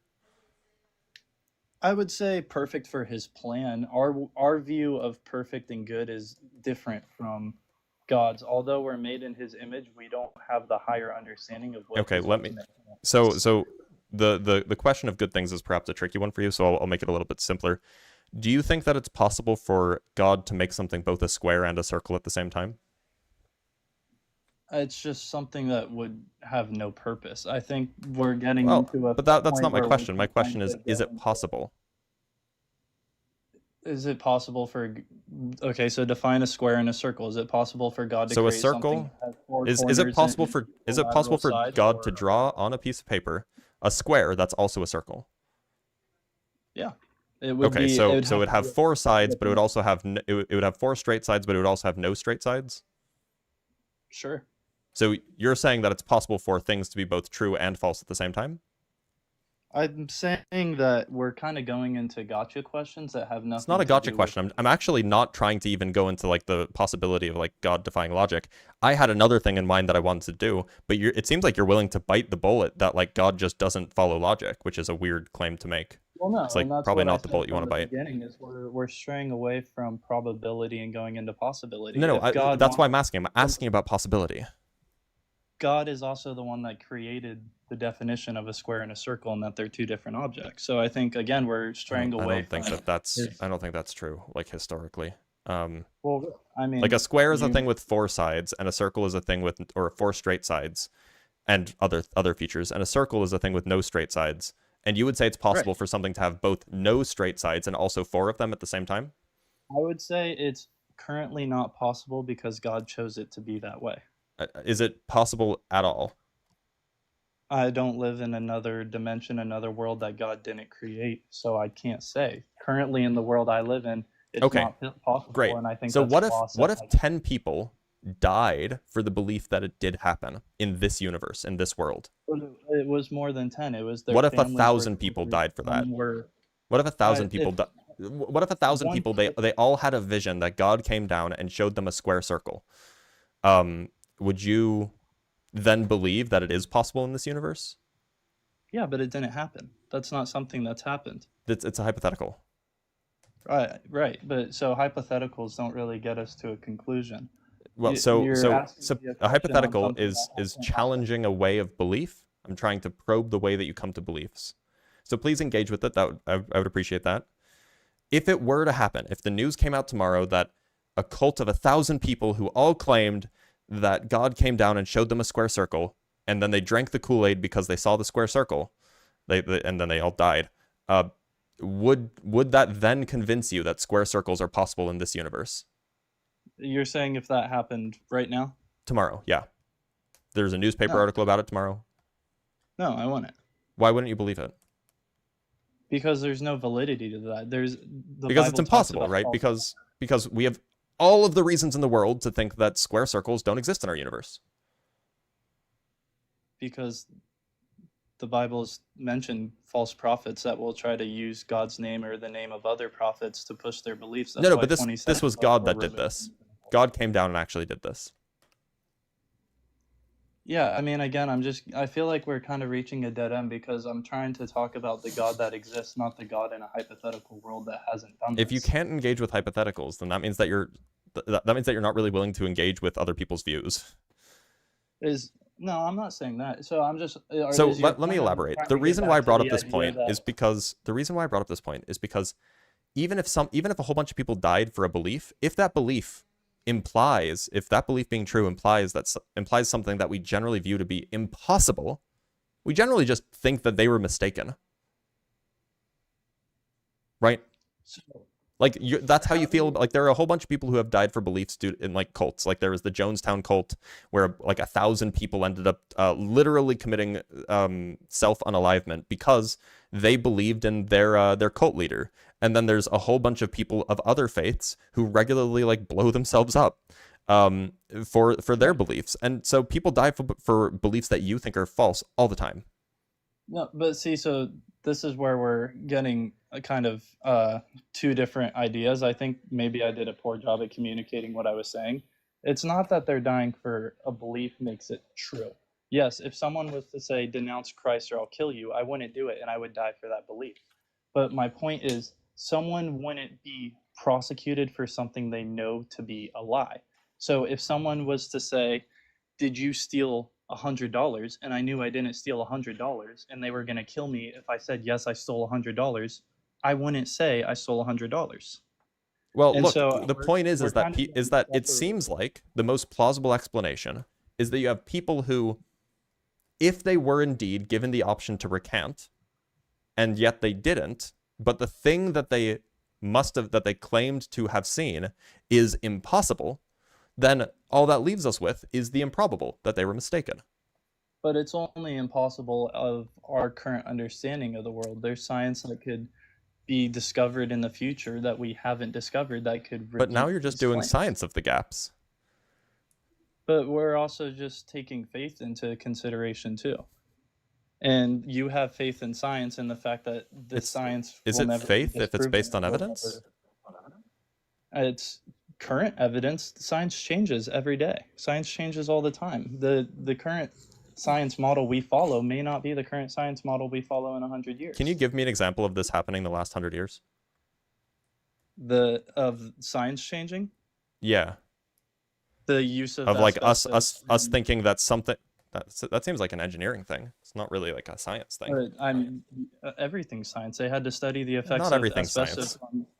They had to study the effects of asbestos had on humans So- and realize that So it wasn't healthy. So they So when took it you out. say science changing, what you're saying is that there was something that they hadn't studied yet, and they didn't know, and then they studied it and then they did know? Or are you saying that they studied it and found it was safe, and then later they studied it and found that it was not safe? Well, I mean, I don't know the exact study process of asbestos. It was just an example of something that we accepted. We our accepted world. because that doesn't mean that science changed. It could just be the case that nobody had done science about it, that nobody had studied it. Right. And so, But there's- that's not the same thing as science like changing or science being wrong or whatever. No, okay, I misread. I don't think science changed. I thought I said that science can expand and our scientific model can change. What we believe to be true based on science can change based on new scientific revelations. Sure. Now, what's more likely to be correct? A set of mechanisms, a set of methodologies that are able to be corrected when new evidence comes forward, or a set of dogmas that are unchanging and are not able to account for new data. I'm sorry, can you try to Yeah, so repeat that? there's two. Suppose that we have two competing ways of understanding the world in the most accurate way we can. One way Right. is with a method of trial and error that updates itself when new information comes forward, right? Which is what we currently use. Yeah. The other way is you read a book that was written a few thousand years ago, and then you just believe what's in there, even despite new evidence coming forward. But is there, again, what evidence has come forward that says it's absolutely impossible for Jesus to resurrect other than our current understanding of what I wasn't asking, I was just asking about methodologies, right? Well, right, Which but methodology I is generally more understand- trustworthy? I understand your example here. You're talking about science and then you're referring to the Bible and the Yeah, book so of which dogma. methodology would generally be more trustworthy? But I'm contradicting that with saying that the science that we currently have may not fully. That's not answering my question. Yeah. Which method of learning about the world around us would be more trustworthy? Science. But Okay, so then why should we use why should we say, well, the thing that's more trustworthy, well, that could be wrong and the book could be right. So I'm not going to trust the thing that's more trustworthy, and instead I'm going to trust the book. But I didn't say that I don't trust science and that I. Well, no, like, you are. You're I'm- saying, well, the science that we have now, it could just be wrong. Why should we trust science when it tells us that people can't come back from the dead? Science also told us that the Earth used to be the center of the universe. So you're doing it again. You're just saying, oh, well, but science has been wrong before, so we shouldn't trust it. You're doing the thing where you're saying, well, we shouldn't trust science, and No, instead I'm we not should saying trust we the book. shouldn't But you just trust it. agreed I'm that saying- that science is more trustworthy. I'm saying that you shouldn't take science as an absolute when we're not at an absolute. And you we are should not at take the height. book as an absolute? Yeah, What's more absolutely. likely to be correct? Like actually correct? Well, considering when you look at the Red Sea and see that the sand is scorched and that there's cartwheels at the bottom of the sea and Roman coins, yeah, So it there makes aren't sense. cartwheels at the bottom of the Red Sea, but that's a cool pivot. The point That's not is true. that it is. It's- You're referring to Ron Okay. Wyatt's thing, and what's being referred to here, it's called wheel coral, which is like a thing that pops up everywhere. It's just coral that's vaguely shaped like a wheel. But And then what about the coins?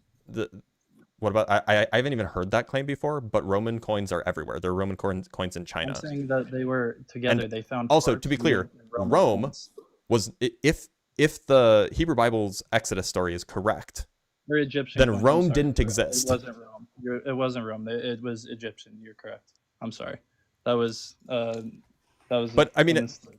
So we can look into this, and we can talk about it. But this is a deflection from the point that you're saying, well, science can be wrong, therefore we should trust the book that can't update itself. That's not what I said at all.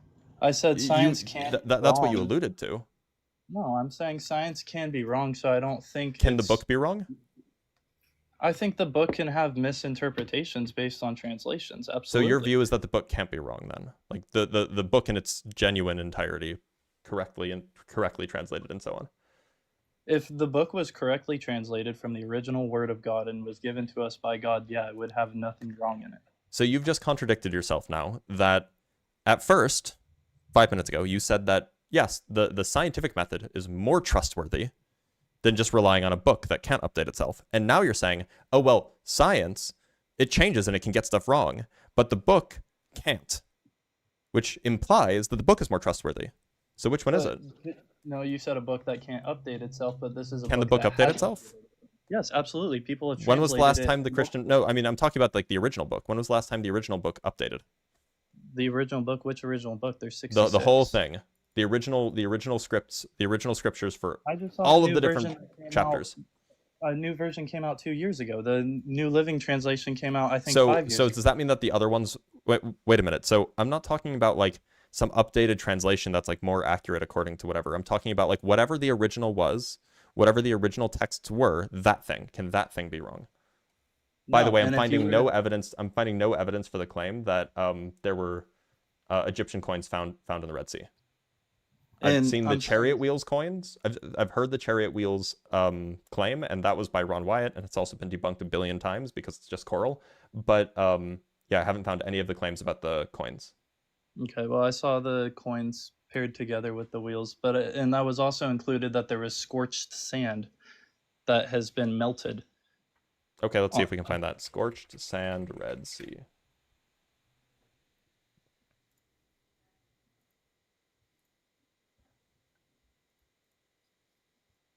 I mean, we can talk about this. So, But anyways, what I was saying is Sure. you gave me that hypothetical where you were saying the scientific method versus the book.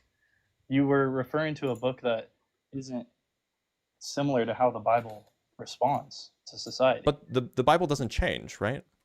But it does. People change it all the time. The original text, they've removed books. So how do you know They're- that hold on, how do you know that the translation that you're currently reading is correct? How do you know that Jesus actually rose from the dead?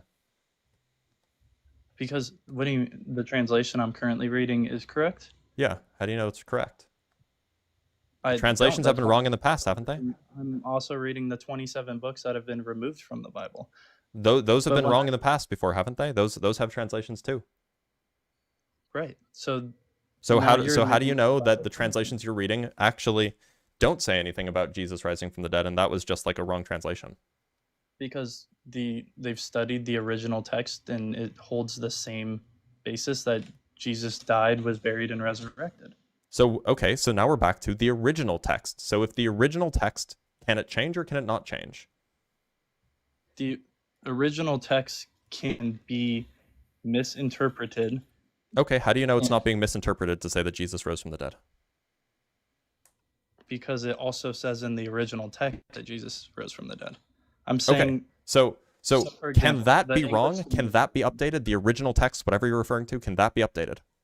I don't think the original text of the disciples is wrong, and I don't think it Okay, has been. so you think that the original text, in whatever form it was written, the original text, that is more trustworthy, despite not being able to account for new information, than a method that observes the world and then builds new ideas, always changing based off of better and better information. Is that the claim?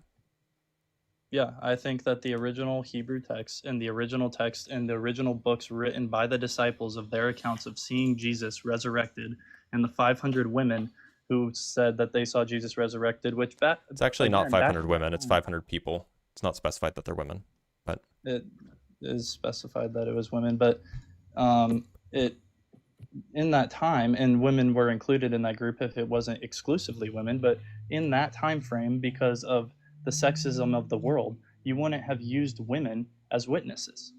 So that's fine, but the point is that I don't want to get away from this point, that you agree that it is your view that it is better to trust the unchanging book written around 2,000 years ago in the original language. That's more likely to be correct than a method that can than a method of learning about the world that can update itself when new information is presented.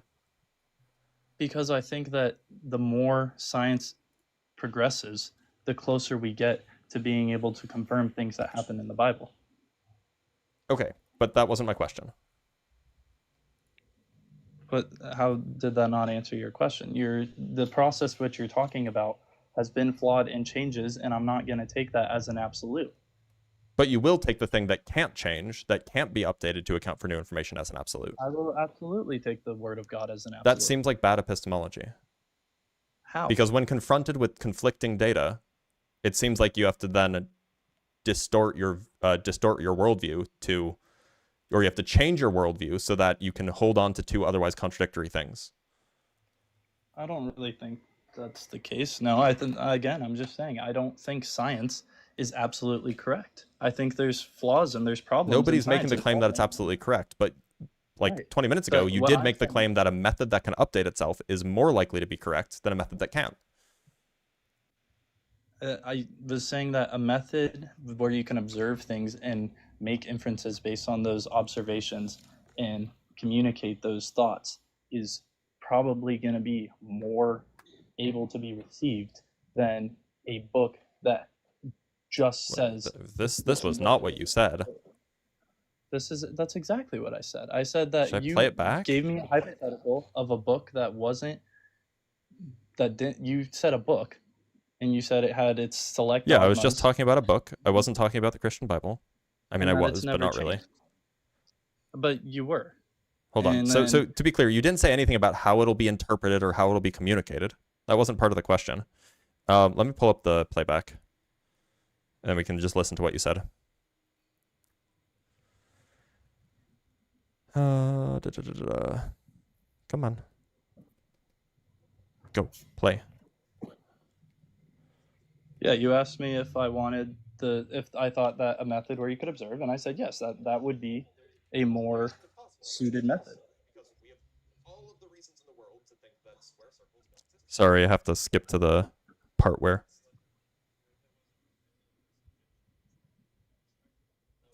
I hate the app. I hate this app.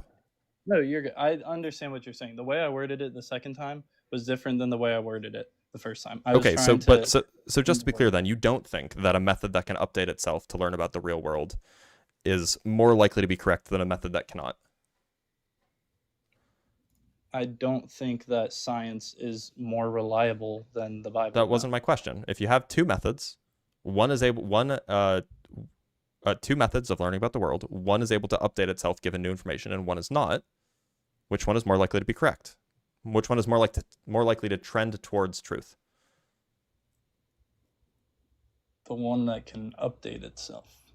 Right. So if that's the case, then that's the one that you, given all available information, that's the one that you should trust the conclusions of that method rather than some other method that can't update itself. But I don't have to trust it as full truth because, again, the people making these claims are human just like me. And you don't have to trust it as full truth. That's absolutely true. But however much you trust it, you should trust the other method less. But again, the way you're describing that other method is not representative of the Bible. The other method is just some way of learning about the world that doesn't change with time. And we you would call don't that think dogma, that by the way. the Just like Bible some has some changed belief with system time. that is unchanging and can't reflect new data points. But you don't think that the Bible has changed with time? You don't think there's been I'm not talking updates? about like the English written Bible. I'm talking about whatever the original source text is, whatever the original intent was. That view, that original intent, that original text can't change with time because it's already been written. It already exists. Like the original text, the original Hebrew, the original Aramaic, the original Greek, that already exists. It can't change. Right. So you think that a worldview derived from something that can't change is more likely to be correct than a worldview that derives from something that can change. But the Bible isn't one book. It's 91 books. It's and irrelevant. 27 were removed. It's irrelevant. It's No, irrelevant for the not point I'm making. The irrelevant point is because- that none of them change. But it does change because people write more books. The New Testament wasn't always in the Bible. The New Testament Obviously, was written but after you Christ. don't accept the Book of Mormon, do you?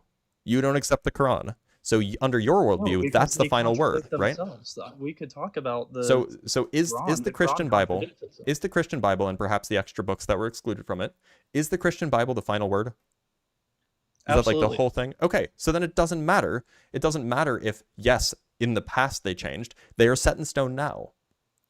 And so at this point, they cannot adapt to new information.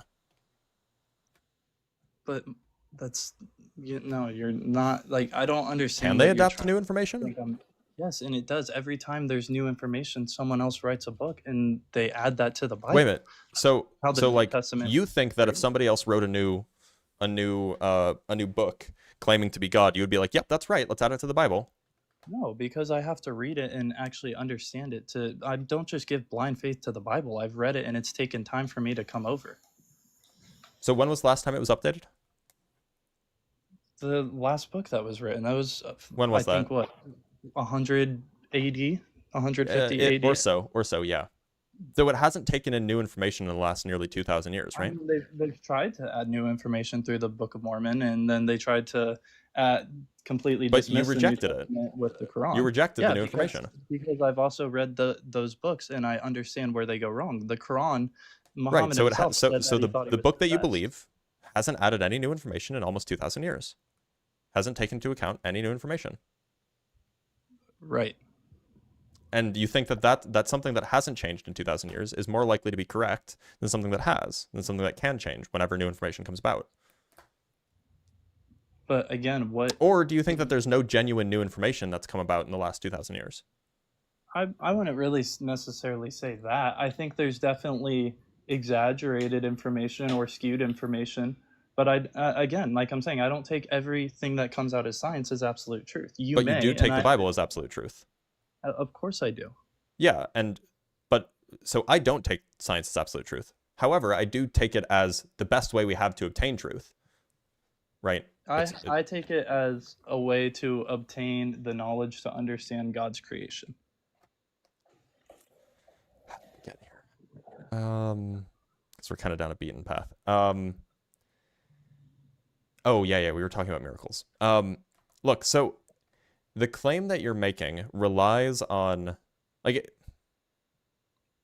I mean, maybe this is just an agree to disagree, but I think it should be pretty evident to most of the people watching that, like, believing in something that can't adapt to new information and hasn't adapted to new information in the last 2,000 years is less likely to accurately represent the world as we understand it than something that can adapt to new information. That just seems obvious to me. If it's not obvious to you, then I don't know where we can go from there. I understand where you're trying to go with this. I'm just saying I think the thinking is flawed, and the way you're phrasing it is that science can't also be wrong. I've never said that. I've never said that. You keep saying that I'm implying that or that I'm saying that. I've never said that. That's why I said you're implying it. That's what I'm not even implying it. In fact, I explicitly said I don't trust science 100%. I don't believe it 100%, right? Right. Like I explicitly said that like 30 seconds ago. Yeah, I mean, you could say all you want, but then once we actually talk about it, again, you're just coming back to the point that because the Bible hasn't been updated, that it must be wrong because science updates. Right. no, to be clear, it's not that it has to be wrong, is that it's far more likely to be wrong, right? The only point, I'm just making an analysis from probability here, that if something is able to take in new information and update, I mean, like, this is just typical, like, Bayesian reasoning. If you have a belief system, and that belief system can be adjusted given new information, then the credence in your belief system, following from, spam call, the credence in your belief system will generally go up as you account for more and more new information. But if your initial belief system doesn't change at all, then as more and more information comes out, the probability of it actually accurately representing that new information gets smaller and smaller. But the probability of our universe being created the way it was is also very small. The probability of Jesus fulfilling straw man. Not a straw man. Sorry, that's red herring. The probability. It's unrelated to the question. No, because you're talking about probability now. I'm explaining. I'm talking about probabilities of beliefs being correct, not probabilities of events happening. Probability may be low. That doesn't mean it's impossible. Right, but if you're let's just completely zoom out and abstract away from this. If you have belief A that has a probability of 1% of being correct, and belief B that has a probability of 95% chance of being correct, which belief system should you adopt if you want to be most correct? The one that I study and feel suits me the best. Okay, so even if that means that you agree that the one with a 1% chance of being, who has reported my live? Wasn't me, I promise. No, I know. And I'm not trying to get into a heated argument. Like I said, this isn't heated. It's not your that's not your fault. It's just somebody being triggered. I'm just looking at the chat and seeing some things. So look. So would you say, all else being equal, if you don't know anything about these belief systems, one has a 1% chance of being correct, one has a 95% chance of being correct, and you had to pick one. You don't know, like you can put any other stipulations that you want. Which one should you believe if you want to be the most likely to be correct? But okay, so you want me to say the one with 95%, but then why are you the one determining that the Bible only has a 1% chance of being true? I'm not. I'm talking more abstractly, just about two different belief systems. Okay, I could say 95 and then say that represents the Bible. You could. Now, the point is how do we establish what the probability of belief being correct is? The way that we do that, there's basically a mathematical formula. It's called Bayes' theorem, which is a formula that basically tells you if you start with some belief and then you take the probability of that belief being true given you take the probability of a new piece of evidence being true given that your belief is true, you can use that to establish what the probability of your belief is given some new piece of data. Right. So the way that we do science, this is just like the general principle, is you come up with you make a guess, you have a belief, and then you go collect data and you see, is that data expected given a certain belief? And if it is expected, then that means that your belief in that hypothesis should increase. It should go up because, hey, you did an experiment and the experiment confirmed what you believed. On the other hand, if the experiment disagrees with your belief, with your hypothesis, then your belief in that should go down. The probability should go down. And so the way we do science is we take a hypothesis and then we do an experiment and we use that to update the hypothesis. We kind of use it to back propagate. And right. And by doing that, each new idea has a higher and higher chance of being correct because it's more in line with the data. So you're able to boost the probability of a scientific hypothesis being correct by doing science, but just a priori, without doing any tests, what is the probability of a given hypothesis being correct? Generally very, very small, right? If you just pulled a random hypothesis out of your ass, the chances are going to be quite low that that's the true thing. That's why we take an idea and then update and then update and then update until it does match the data.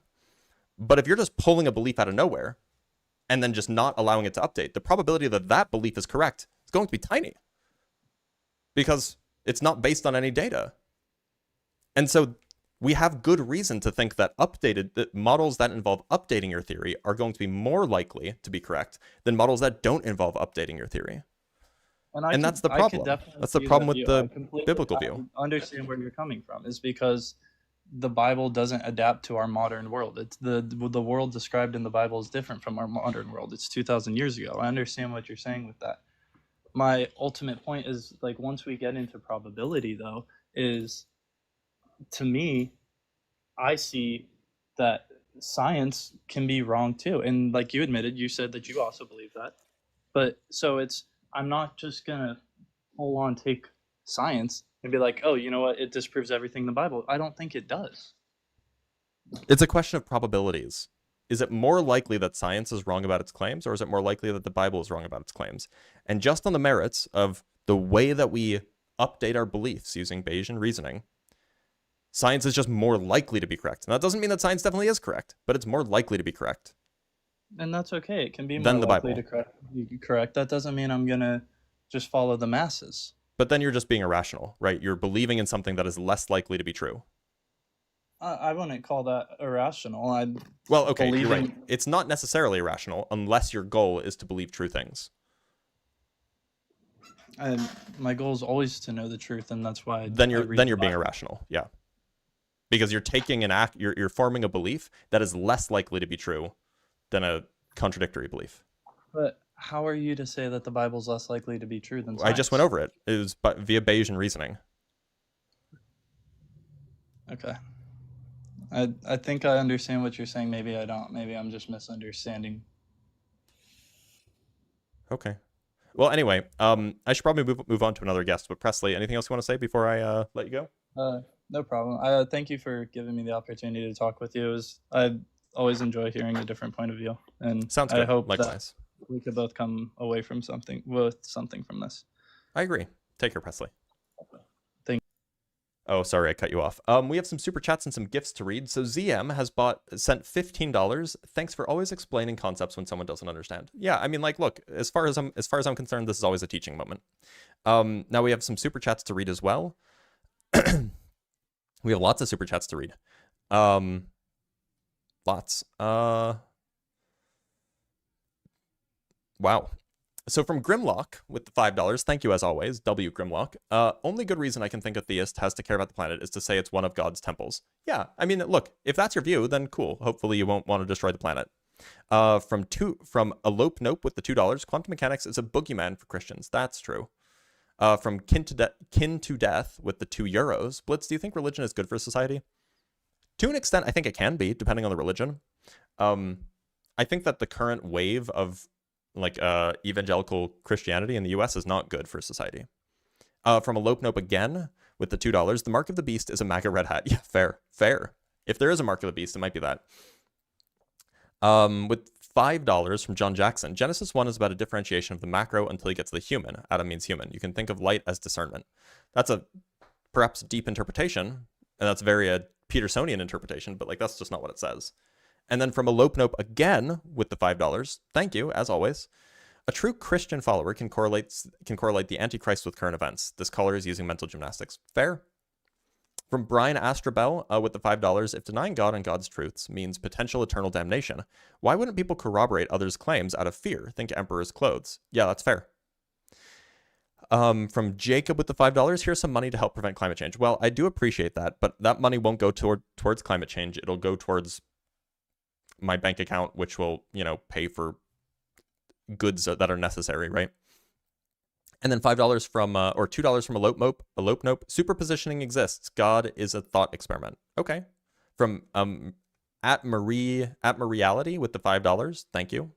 Seraphim with the $2 says you should debate Jay Dyer. He's streaming right now. If he wanted to call in, he could. I would talk to him. I would talk with him, even though he's a disgusting human being. $2 from Elope Nope. Again, this caller is a fine example of Dunning-Kruger. That's true. 2 Canuck bucks from Garba Gaiman. It was some women that found the tomb empty. Yes, that's true. Although I did look up the verse. It was 500 brothers and sisters is what it says for the 500. So it's not quite the 500 women. And then from ZM with another $10, Q related to discussion on unapologetic. Theists often say that something that works mathematically doesn't mean it's real is actual, like infinity. Is this a real discussion amongst mathematicians? No, not really. It might be a discussion amongst philosophers, though. Mathematicians don't care if it's real, although most mathematicians do think that mathematical objects are real. Yeah, so Witsit is like even more of a nominalist than I am, which is interesting. But yeah, Witsit doesn't think anything's real unless you can touch it, basically. From a Lope Nope again, bingo with collar is cooked. I mean, look, he was decent enough, but he was definitely confused. From Craftinators with the $2, are you staying hydrated though? Whenever anybody sends me a super chat telling me to hydrate, I have to. And then from Econo Lodge with the $2 for tubes for Evelyn. Yes, we are definitely paying for tube treats for Evelyn. That's absolutely true. So yeah, let's move on. Let's move on to another guest. Thank you everybody for your support. I do always appreciate you, as always. Y'all are the best. Oh, we have a special guest, everybody. A very special guest. I'm actually going to go use this time to fill up my water bottle. Hello. As the real-life human brother of Dr. Blitz with authentic human kidneys and emotions, I'm able to absorb new information into my squishy human brain and update my psychological parameters accordingly. However, in order to ensure that new information continues to be shared, it is important to support people like my brother that are sharing their voices and knowledge with us. And after a long period in recovery mode, I've been reactivated to tell you ways that you can go about doing so. A good way to do this is to subscribe, send super chats or gifts, or use things like Cash App accessible via the link tree in his bio. If you are a fellow human who is not currently able to subscribe, you can also show your support by following the channel, commenting, and sharing and liking the live. And if you would like to further participate in the community, you can join Discord via the link in the link tree in his bio. There, you can discuss new video topics, get announcements of lives and new videos, and debate the superiority of grapes versus blueberries. Make sure you copy and paste the full Discord link rather than just click on it as is, because, well, for reasons unknown to the current scientific community, simply clicking on the link does not work. However you support him, make sure you remind him that you appreciate his efforts in providing new information and engaging conversations. Have a great rest of your day, and again, support the live. Yeah, we have to run an ad every once in a while. We can't do this for free, can we? That was my real human brother. He has real human kidneys, in case anybody was in distress. His kidneys are real. I've checked. All right, let's bring up another guest. Let us talk to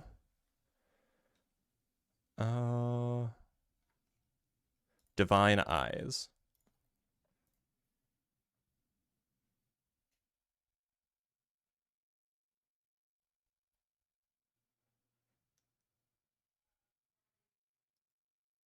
All right, let's talk to Reuven the Cohen.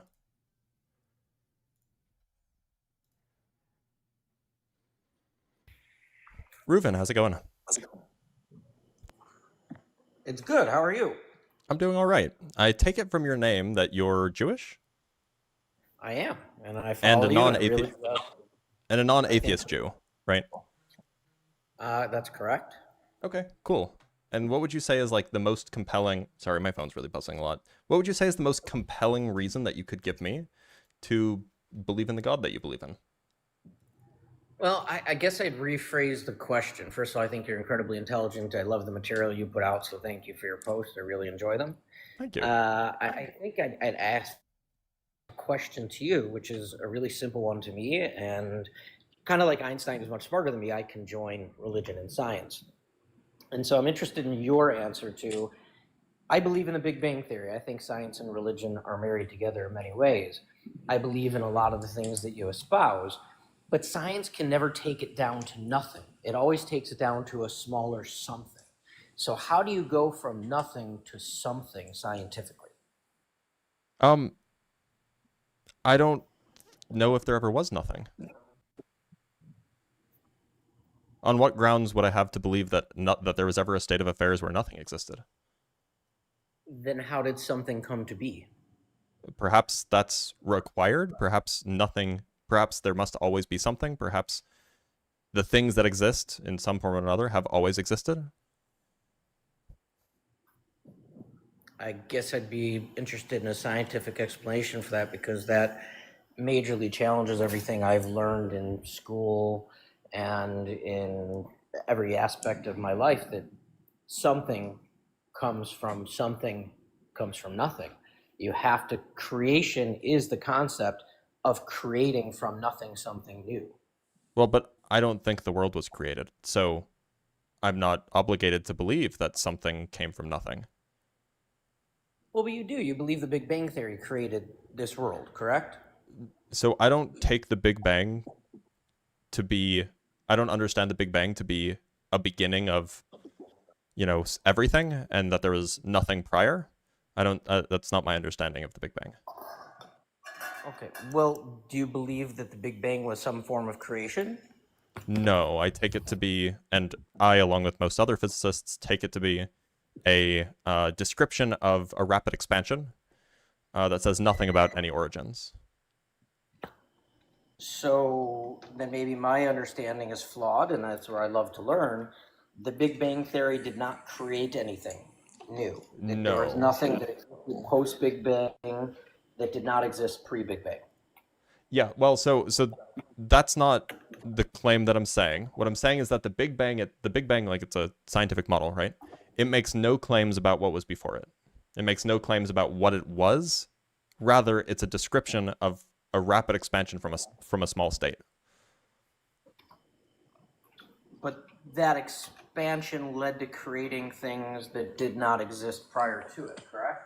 No, we don't know that. I mean, like it might be the case that the stars that currently, well, I mean, it's not might. It's certainly the case that the stars that currently exist didn't exist, 13.8 billion years ago.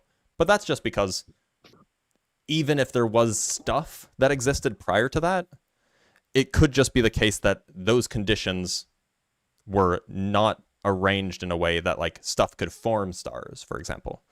Like, you could imagine that, like imagine like a trash compactor, right? Like, even if there was stuff before the trash compactor, so, it compacts and then it re-expands and then it compacts and then it re-expands.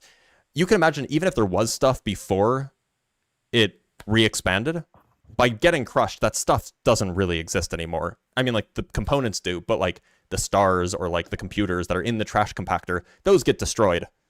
And then it re-expands, and then maybe that stuff maybe new stuff happens after it re-expands. But, like, at that very small dense state, there probably wasn't the right conditions to form stars and galaxies and planets and so on.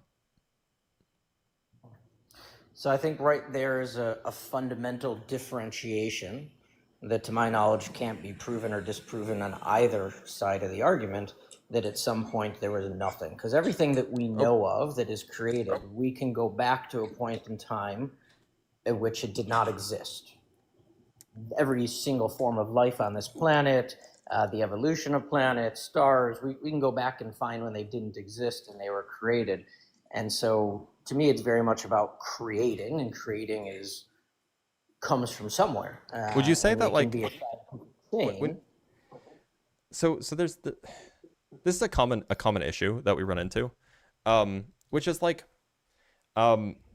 there's kind of two different types of creation that are getting conflated here. On the one hand, there's, like, when a carpenter creates a table, right? They're taking existing stuff, wood, nails, glue, and then they're forming it into some new object. And so in some sense, you could say the table was created. It didn't exist before. But the kind of creation that, and you could say that that's basically what happens with stars, right? You have, like, gas clouds and stuff, and then the gas clouds collapse under gravity, and that ignites, and then you have a star, right? So in that sense, like, the star was created. But it's not like the stuff that made up the star was created when the star formed. And so the question is, it seems super plausible that the stuff that makes up everything, quarks, electrons, photons, whatever these are, that stuff, we don't have any reason to think that stuff that makes up everything was ever created. As far as we know, that stuff has always existed, at least as long as the universe has. So, I mean, I agree, like, stars were created in some sense, but not in the same sense that you're forced to believe that electrons were created, right? That's a different kind of creation. Mm-hmm. So why does a brilliant mind like Einstein believe fervently in science and religion? Oh, he didn't believe in religion. He was, like, fervently against religion, actually. No, I could give you endless quotes about his belief in religion. So Einstein wrote a letter in 1954 to a philosopher. And in this letter, and I have the transcript in front of me, in this letter, he wrote, for example, the word God is for me nothing more than an expression and product of human weakness. The Bible, a collection of honorable but still purely primitive legends, which are nevertheless pretty childish. No interpretation, no matter how subtle, can change this for me. For me, the Jewish religion, like all other religions, is an incarnation of the most childish superstition, and the Jewish people, to whom I gladly belong and whose thinking I have a deep affinity for, have no different quality for me than all other people. And then he goes on to talk about like peoplehood and things like this. But yeah, he absolutely despised religion. Well, he didn't despise it, but he thought it was naive and childish. That's interesting because he went back and forth over time, and there's endless quotes where you can find letters that he wrote as well, like in 1954. This is the where 1954 letter to Mr. Gutkind.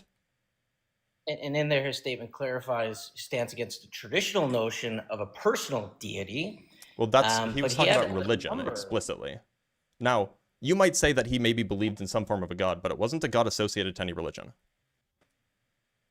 He has many statements publicly and privately to those that he was with romantically who have spoken to it, as well as statements he made publicly and wrote where he does. His most famous quote is something to the effect of God does not play dice with the universe. Yeah, Which that's yeah. So that's a common quote. It doesn't mean that he believed in a god,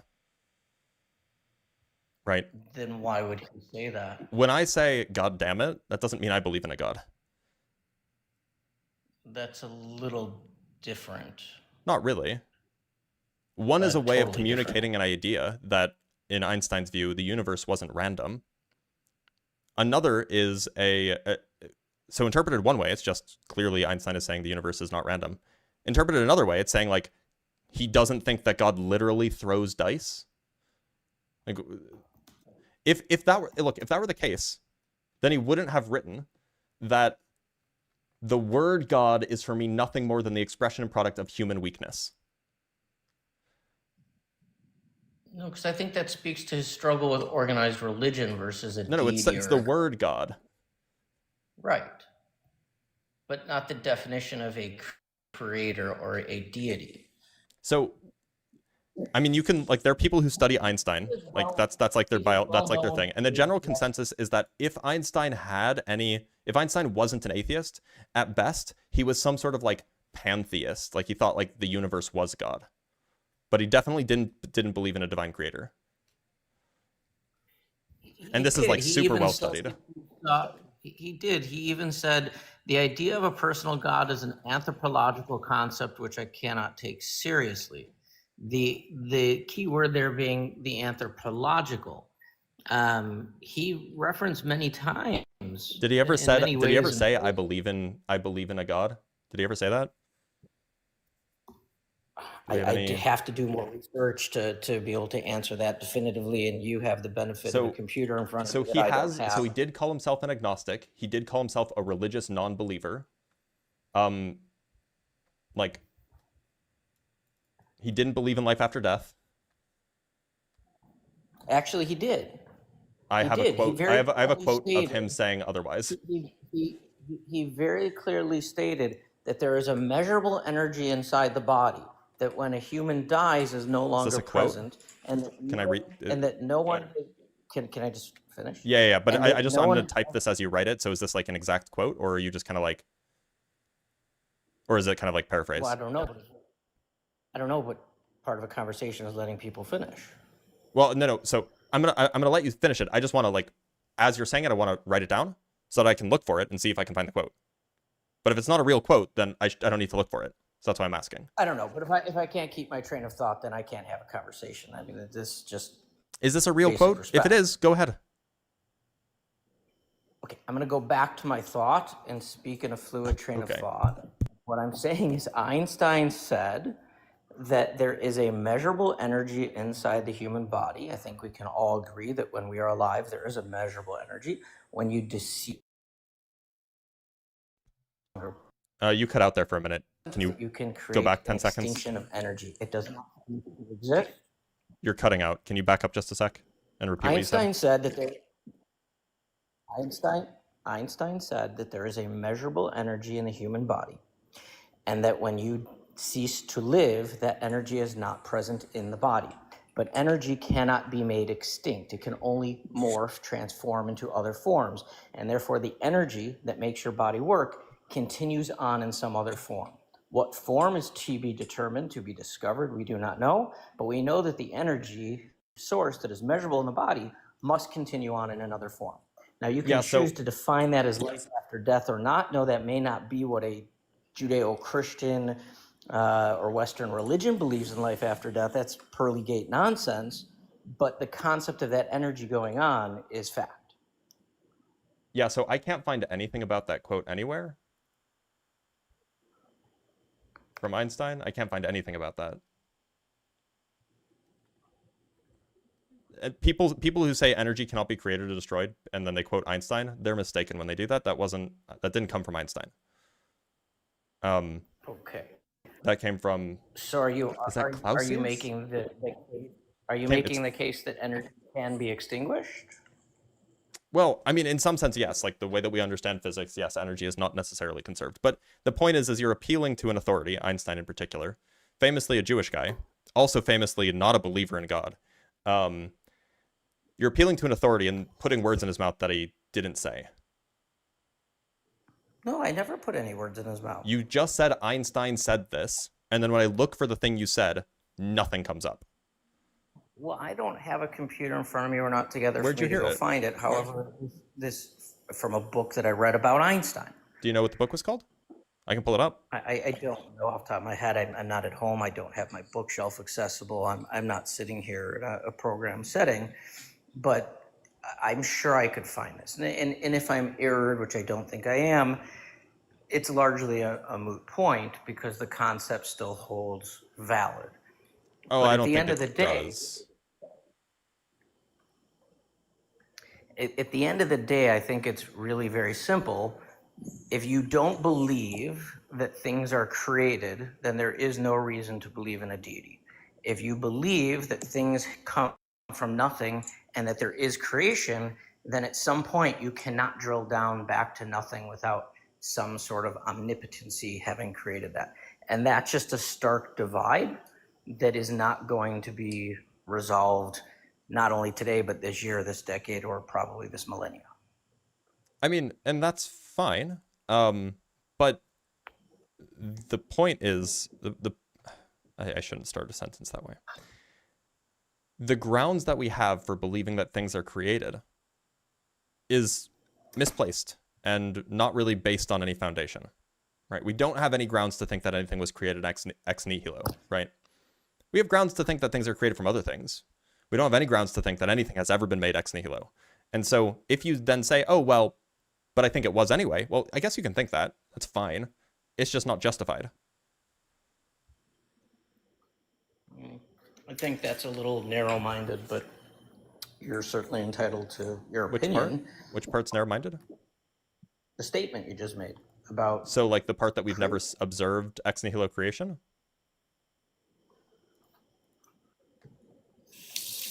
Again, we observe creation. You're just denying. I'm specifically talking about ex nihilo creation. I'm not letting you equivocate on the word creation here. I don't have the degrees you have, and I don't know your nomenclature, so that word's not one. So I can. That's fine. I can clarify. Ex nihilo creation is creation from nothing. Okay. So again, you're going to negate the creation of things that are new from existing substances. No, I'm fine with I'm fine with new things being made from existing things. That's fine. You're devaluing that as creation, like your example of the carpenter, and that's fine. If you want to say that carpenter didn't create the table, I'm not saying that. There's just two different notions of the word creation, right? There's ex nihilo creation, and then there's not ex nihilo creation, creation from existing stuff. These are just two separate notions, two separate ideas. The one isn't more or less valuable than the other. They're just different. I cannot, in my limited human capacity, my brain power, imagine a world in which ingredients were just there, They were just Wait. there. They've always been there. It doesn't make sense to me that at some point there wasn't nothing and an ingredient wasn't created. I have a hard time believing that you can imagine nothing. I have a much harder time believing the opposite, that there never was nothing, actually. What are the qualities of nothing?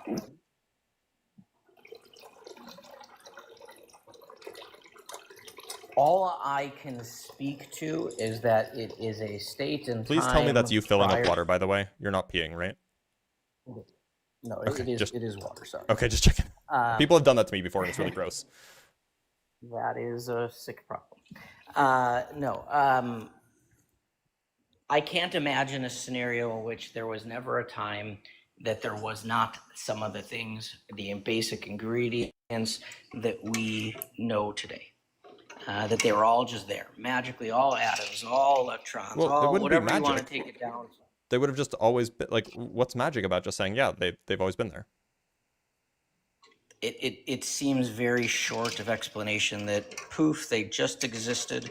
I don't have a No, they didn't scientific poof. explanation as how they came to be. I don't But have a that's religious a mistake. explanation as how they It's came. not that there is, if they always existed, then they never came to be, right? There's no poof happening. that's It's never wrong. that they just began existing.